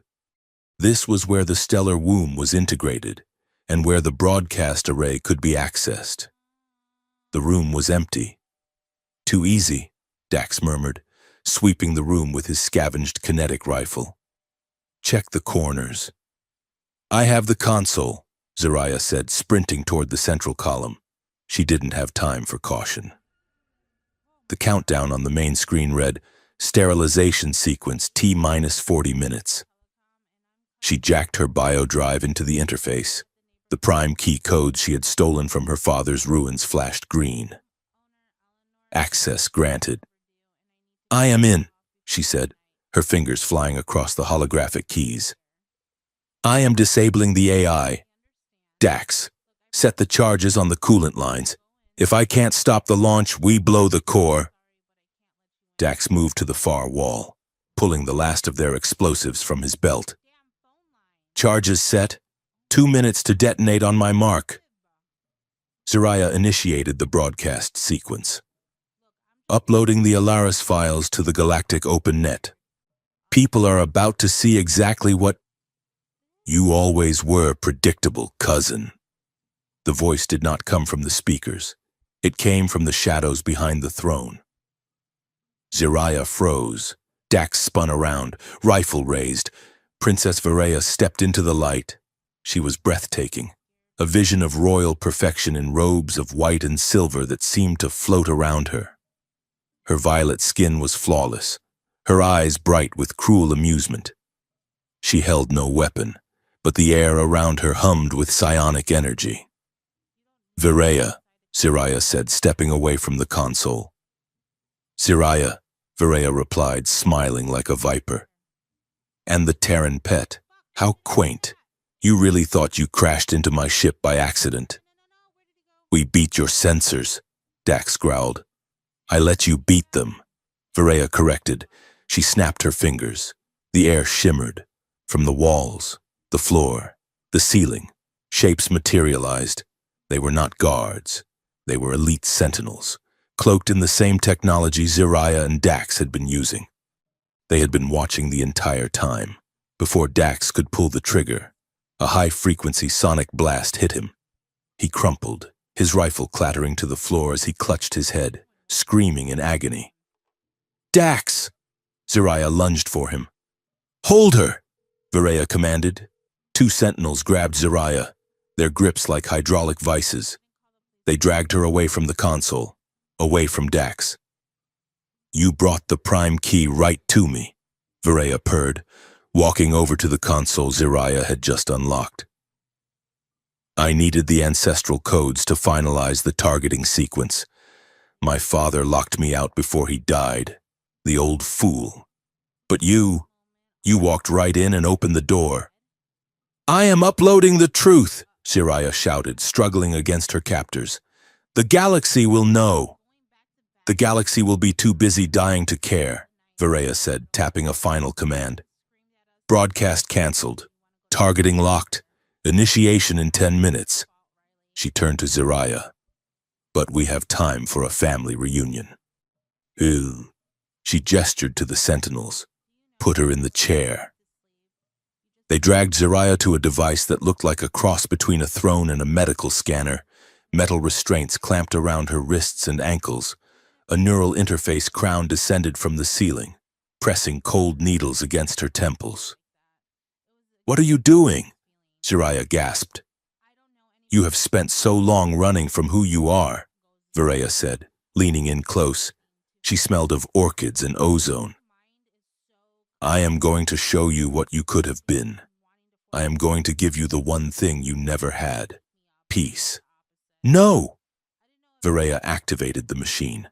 The world dissolved. Pain vanished. Fear vanished. Ziraya was standing on a balcony of white marble. The sun was warm on her face. She looked down at her hands. They were adorned with the rings of the High Queen. She turned. A man was walking toward her. He was tall, handsome, with kind eyes. It was the warlord of Krell, but he wasn't a monster here. He was her husband. He smiled, holding out a hand. The children are waiting, my love, he said. Children. Two small figures ran onto the balcony, a boy and a girl. They had violet skin and bright, happy eyes. They ran to her, laughing, wrapping their arms around her legs. Mama, the girl cried. Ziraya's heart swelled. She felt a love so profound, so complete, it brought her to her knees. She hugged them, smelling their hair, feeling their small heartbeats. She was not infertile. She was not broken. She was a mother. She was a queen. Her father was there, sight restored, smiling at her with pride. There was no war, no stealing, no running, no cold nights in cargo holds. Just this. Just warmth. Stay, a voice whispered in her mind. Just accept it. Give me the codes to the resistance network and you can stay here forever. It was perfect. It was everything she had ever cried for in the dark. Then, she looked at the horizon of this perfect world. There were no stars. The sky was a flat, empty blue. She looked at the warlord. He was smiling, but his eyes were dead, empty pixels. She looked for the one thing that was missing. Where is he? She whispered. The warlord frowned. Who, my love? The man in the obsidian armor, Ziraya said, her voice trembled. The man with the sad eyes. Where is Dax? You do not need him, the warlord said soothingly.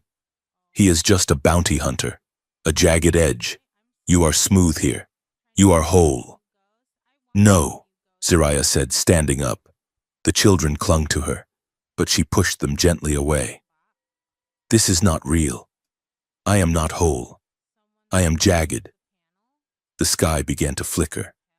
I am barren, Ziraya said, her voice gaining strength. I am a thief. I am an exile, and I fell in love with a man who has scars on his soul that match mine. Stop, the voice of Varela hissed in her mind. You will lose everything.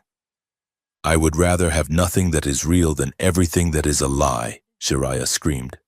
She focused on the memory of the rain on the jungle moon, the acid burns, the taste of blood, the pain. She summoned the pain like a weapon. I am not yours, she roared at the illusion. I never was, I never will be. She mentally grabbed the fabric of the simulation and tore it apart. The white balcony shattered like glass. The children dissolved into static. The warlord screamed and melted into code. Ziraya woke up screaming. The neural crown sparked and exploded, blowing the circuits of the chair. The feedback loop sent a shockwave through the room. Varela stumbled back, clutching her head, blood trickling from her nose. Impossible! No one rejects the utopia!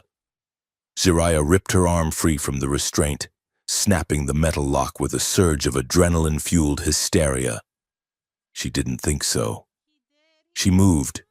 She grabbed the jagged shard of the neural crown and hurled it at the nearest sentinel. It struck him in the throat armor, finding the gap. He gurgled and dropped. Ziraya rolled, grabbing his fallen energy pike. Killer! Varela shrieked. The remaining guards opened fire. Ziraya spun the pike, deflecting the plasma bolts with a speed born of pure desperation. She vaulted over the console, landing beside Dax. He was still on the floor, groggy from the sonic blast. Up, she yelled, hauling him to his feet. "We are leaving!" Dax shook his head, his eyes clearing. He saw the guards closing in. He saw Varaya preparing a psionic blast. "Go!" Dax shouted. He shoved Zaraya behind him and raised his kinetic rifle. He didn't fire at the guards. He fired at the ceiling support struts. The heavy durasteel beams groaned and collapsed, raining debris down between them and Varaya's forces. Dust and smoke filled the bridge. "To the corridor," Dax ordered. They sprinted out the side exit into the maintenance access tunnel. Behind them, the alarm klaxons began to wail. Intruder alert. Security teams to Sector 4. They ran. But Zaraya could hear Dax's breathing. It was wet. Gurgling. She looked down. There was a hole in his side. A plasma burn. Cauterized around the edges but deep. He must have taken a hit when she broke the illusion. "Dax!" she gasped. He stumbled, his leg giving out. Zaraya caught him, taking his weight. They collapsed against the wall of the corridor.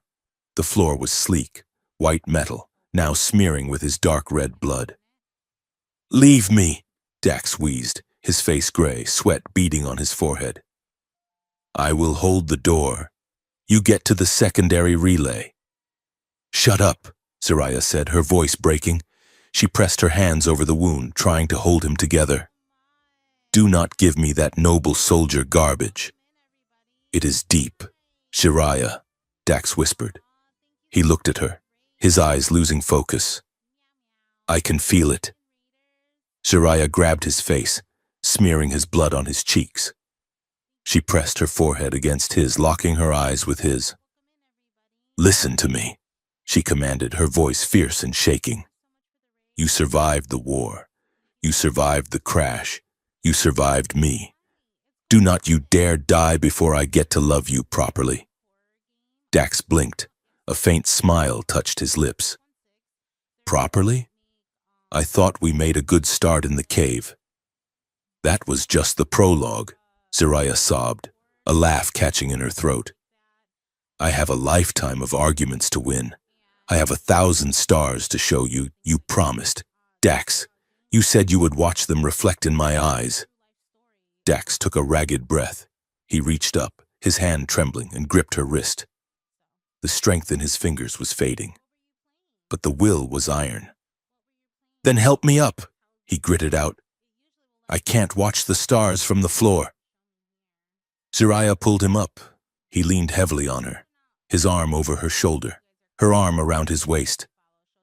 "The AI core," she said. "It is 50 meters down this hall. If we manually sever the link, the ship goes dark." "Let's go," Dax said. They limped down the corridor. Every step left a bloody footprint. Every meter was a battle. At the end of the hall stood the blast doors to the AI core. But between them and the door were 6 sentinels, weapons drawn. "End of the line," the lead guard sneered. Dax pushed himself off Zaraya. He stood on his own, swaying slightly, but he raised his rifle. He looked at Zaraya. "Open the door," he said softly. "I will clear the path." "Dax, you can't—" "Go!" Dax roared, a sound of pure defiance. He didn't seek cover. He charged. He triggered the thermal detonator on his belt, not to kill himself, but to create chaos. He threw it. The explosion blinded the sentinels. Dax fired into the smoke. One guard fell. He swung the rifle like a club, smashing the helmet for a second. He was a whirlwind of violence, a dying man spending his life force in seconds to buy her minutes. Shiraya didn't look back. She couldn't. She sprinted for the control panel of the blast door. She punched the override. The door hissed open. She threw herself inside the core room. "Dax!" she screamed, turning back.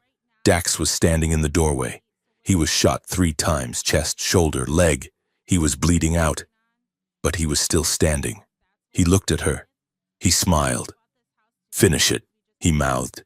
Then he hit the door control on the outside. The blast doors slammed shut, sealing Jiraiya inside the core and leaving Dax alone in the corridor with the enemy.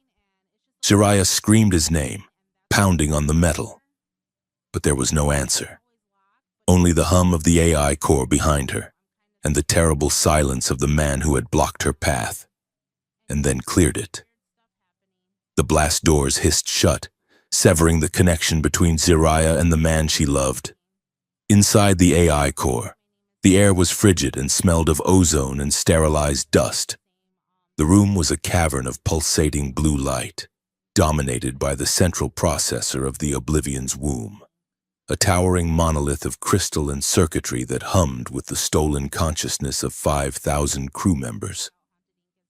Zariah stood with her back to the door, her hands pressed against the cold metal.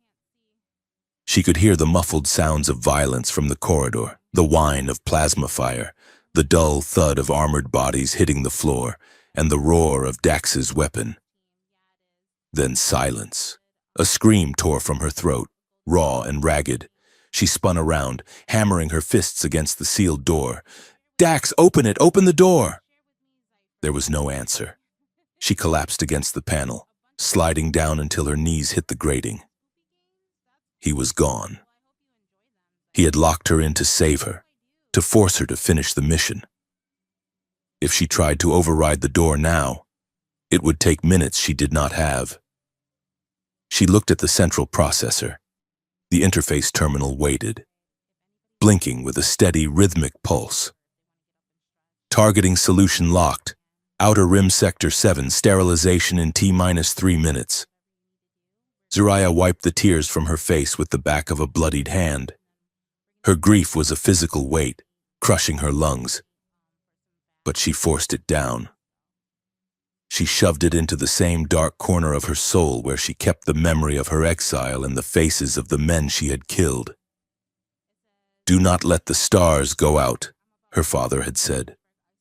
"For you, Dax," she whispered, her voice trembling with a rage that was colder than the void outside.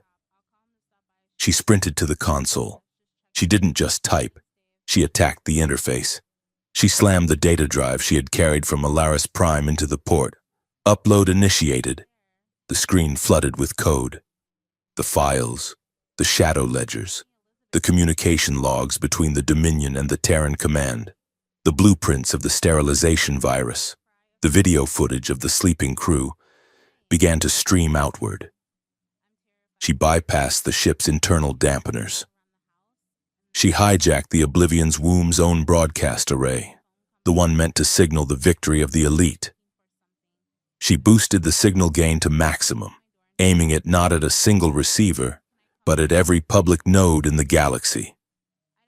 News feeds on Coruscant, holographic billboards in the slums of Nar Shaddaa, military frequencies, trade guild localized nets, every screen, every datapad, every retinal implant from the core to the wild space frontier lit up with the truth. Transmission complete. Zariah watched the feedback loop. It was instantaneous. In 1,000 worlds, the lie shattered. She saw encrypted chatter spike, governments panic calling their fleets, riots breaking out in the Dominion capital, Terran admirals being arrested on their own bridges. The galaxy was not just watching, it was waking up. But Zariah did not care about the revolution. She turned her attention to the ship's reactor protocols. "You want to play God, Vareya?" she hissed. "Then let there be light." She initiated the thermal runaway sequence. She disabled the magnetic containment field of the Singularity drive. The black star outside was pulling at the ship, and without the drive to stabilize it, the Oblivion's womb would be torn apart in seconds. Self-destruct sequence initiated. Evacuation recommended. The ship groaned. The gravity plating flickered. Zariah turned back to the blast door. She had finished the mission. Now. She was going to get her bounty hunter back. She pulled the manual release lever, overriding the safety lock with a surge of brute strength that strained her muscles to tearing point. The hydraulics screamed and the door slid open. Smoke billowed in. The corridor was a slaughterhouse.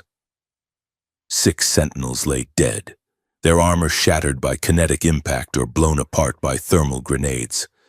The walls were scorched black, and there, in the center of the carnage, sat Dax. He was slumped against the far wall, sitting in a pool of his own blood. His rifle lay across his lap, empty. His head hung low, chin resting on his chest. Dax! Zariah scrambled over the bodies, skidding to her knees beside him. She grabbed his face, tilting it up. His skin was gray, the color of ash. His eyes were half open, glazed and unfocused. His breath came in shallow, wet rattles. The wounds in his chest and leg were catastrophic. Dax, look at me, she pleaded, shaking him gently. Now look at me. His eyes shifted, struggling to find her face. A faint spark of recognition lit the gray steel. Did you send it? He wheezed, blood bubbling at the corner of his mouth. I sent it, Zariah cried, tears streaming down her face, washing away the soot. The whole galaxy knows. You did it, Dax. You won. Good, he whispered. His eyes started to drift shut. Tired now? No, Zariah slapped his cheek, hard. No sleeping. You promised to watch the stars with me. You do not get to break a promise to a princess. The ship shuddered violently. A support beam crashing down the hall deafened them. The ship is breaking up, Dax murmured. Go, Zariah. Leave me. Never! Zariah stood up. She grabbed him by the harness of his tack vest. She was strong, her alien physiology denser and more resilient than a human's. But Dax was heavy, dead weight in his armor. She gritted her teeth and pulled. He groaned in agony as she hauled him upright. Walk with me, damn you, she shouted. One foot in front of the other. She draped his arm over her shoulders, wrapping her own arm around his waist, her fingers digging into his side to keep pressure on the wound. They moved. It was a slow, agonizing shuffle. The corridor tilted as the Oblivion's womb began to spiral into the gravity well of the black star. Debris rained down around them. Sparks showered from severed conduits. Escape pods, Zariah gasped, the strain burning in her legs. Just 50 meters. Too far, Dax mumbled. Shut up and walk. They reached the pod bay. It was chaos. The automated launch systems were misfiring. Half the pods were already gone, ejected empty by the malfunctioning computer. One remained. Pod Alpha 9. Zariah dragged Dax toward it. She shoved him inside, buckling him into the crash seat with hands that shook violently. She didn't have time to strap herself in properly. She threw herself into the pilot's chair and punched the launch button. Nothing happened. Manual override! She screamed at the dead console. She grabbed the emergency release lever, a heavy iron bar painted red, and yanked it with both hands. The explosive bolts fired. The pod shot away from the Oblivion's womb like a bullet. Through the rear viewport, Zariah watched the end of the Empire. The Oblivion's womb, caught in the tidal forces of the Black Star and its own collapsing reactor, began to fold in on itself. The obsidian hull crumpled like paper. The engines flared one last time, a brilliant, blinding white, before the entire station was consumed by the accretion disk. The shockwave hit them a second later. The pod was tossed end over end. The artificial gravity failed. Zariah was thrown against the bulkhead, her head cracking against the metal. The world outside turned into a kaleidoscope of violence, violet gas, red fire, and the tearing of space-time, in the spinning, tumbling darkness. Zariah crawled across the ceiling of the pod. She reached for Dax. His hand was limp, floating in the zero gravity. She grabbed it. She laced her fingers through his, holding on with a grip that defied the laws of physics. The light from the exploding star flooded the cabin, blinding and absolute. It was the end of everything. Dax! She screamed over the roar of the turbulence. He didn't answer, but his fingers twitched in hers, a weak squeeze. She pulled herself close to him, pressing her face against his blood-soaked chest. shielding his body with hers as the pod hurtled into the unknown. "I was the most feared thief in the galaxy," she sobbed into his neck, the confession torn from her soul in the face of death. "I stole from kings, I broke empires, I ran from everything until one man blocked my path and made me want to stop running." The light consumed them. Silence. It was not the silence of death. It was the silence of wind moving through tall grass. Jiraiya opened her eyes. She was lying on something soft. Green. She sat up, gasping, her body screaming in protest. She was alive. She looked around. The escape pod was a smoking crater of twisted metal 50 feet away. It had carved a furrow through a meadow of knee-high, teal-colored grass. The sky above was a soft twilight purple, deepening to indigo at the zenith. 2 moons, one large and silver, the other small and rusty red, hung low on the horizon. The air was sweet. It smelled of nectar and damp earth. Dax! Panic, cold and sharp, seized her heart. She scrambled to her feet, ignoring the dizziness.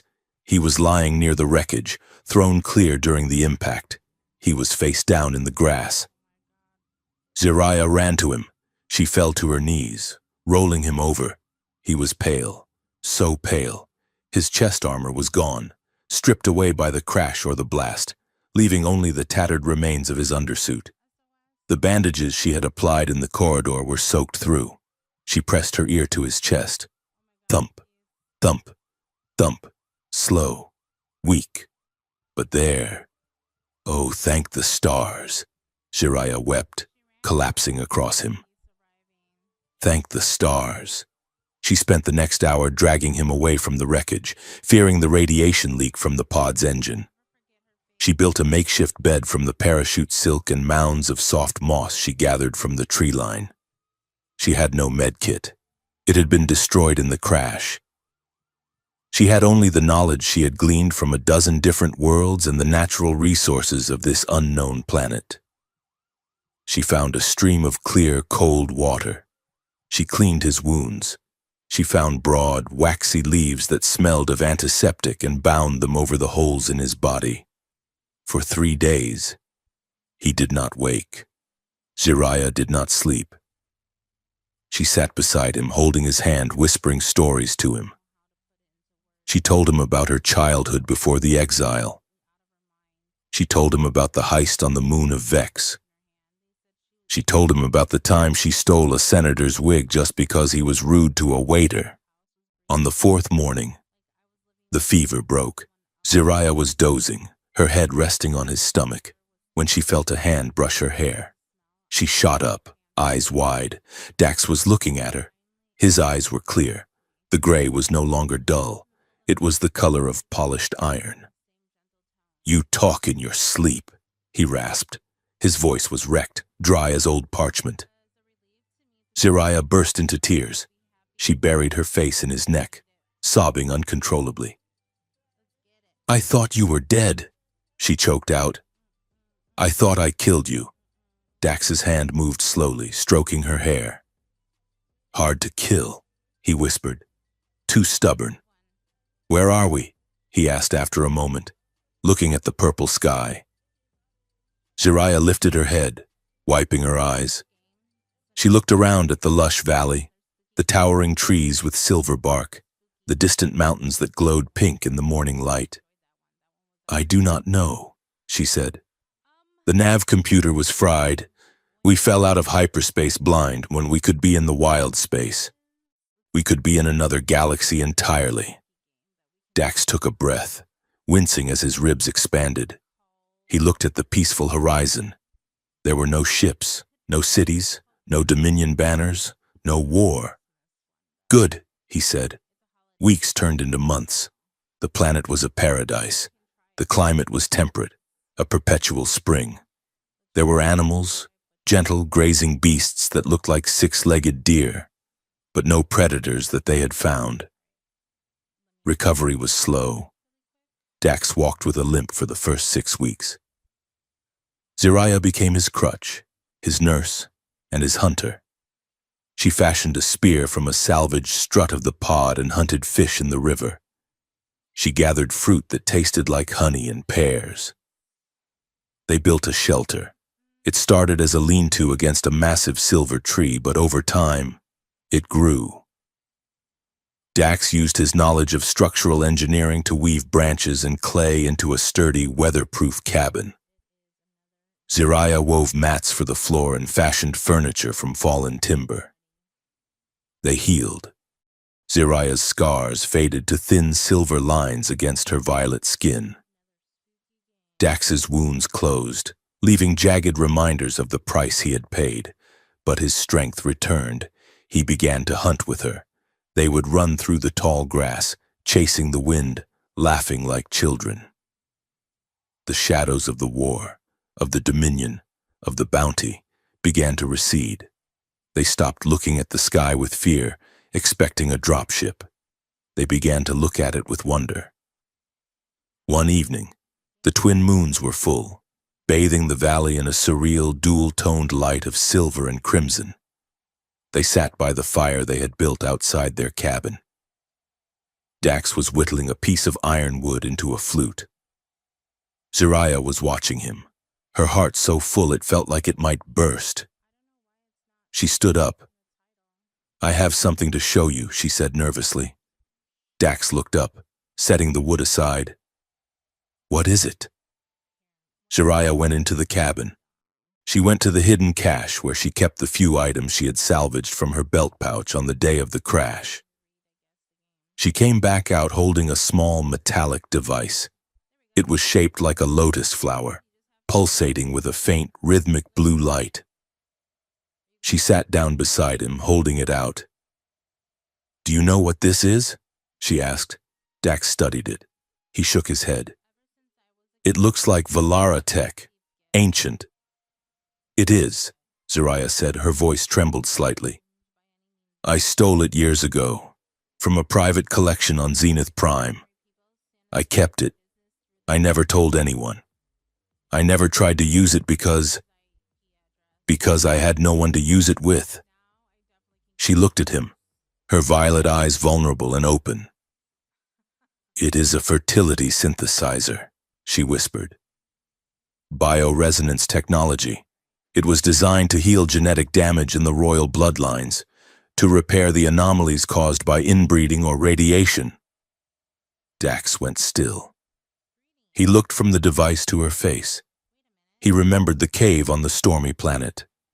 He remembered her tears when she confessed she was barren, discarded by her family because she couldn't produce an heir. "Zariah," he breathed. "It may not work," she said quickly, her hands shaking around the glowing lotus. "It has been dormant for centuries. My biology might be too damaged. The environment here might not be right. There are 1,000 reasons why it will fail." She took a deep breath, stepping off the ledge of fear. "But I want to try," she said, "with you." She placed the device on the grass between them. "I do not want to rebuild House Valara," she said fiercely. "I do not want a kingdom. I want to make something that is ours, something that isn't stolen." Dax looked at the device. Then he looked at her. The firelight danced in his eyes, reflecting the stars above. He reached out, but he didn't touch the machine.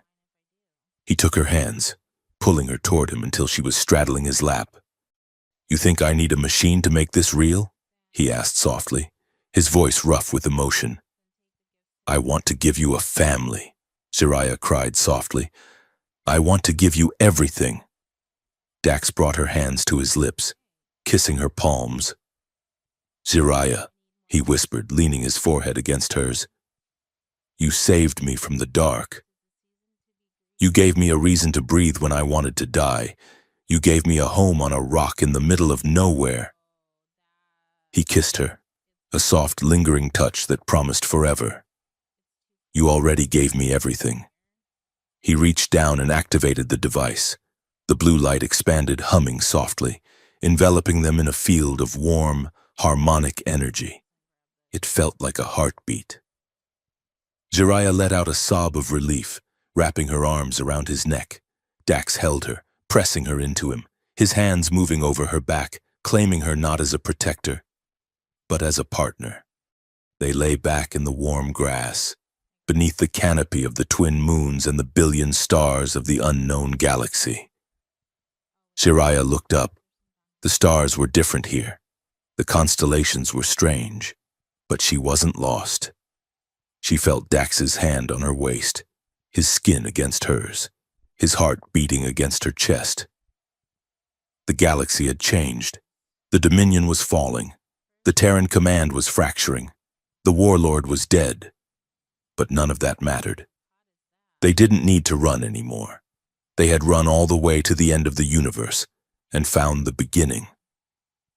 Jiraiya closed her eyes, surrendering to the rhythm of the man she loved and the hum of the machine that whispered of new life. She was no longer the galaxy's most feared thief. She was his.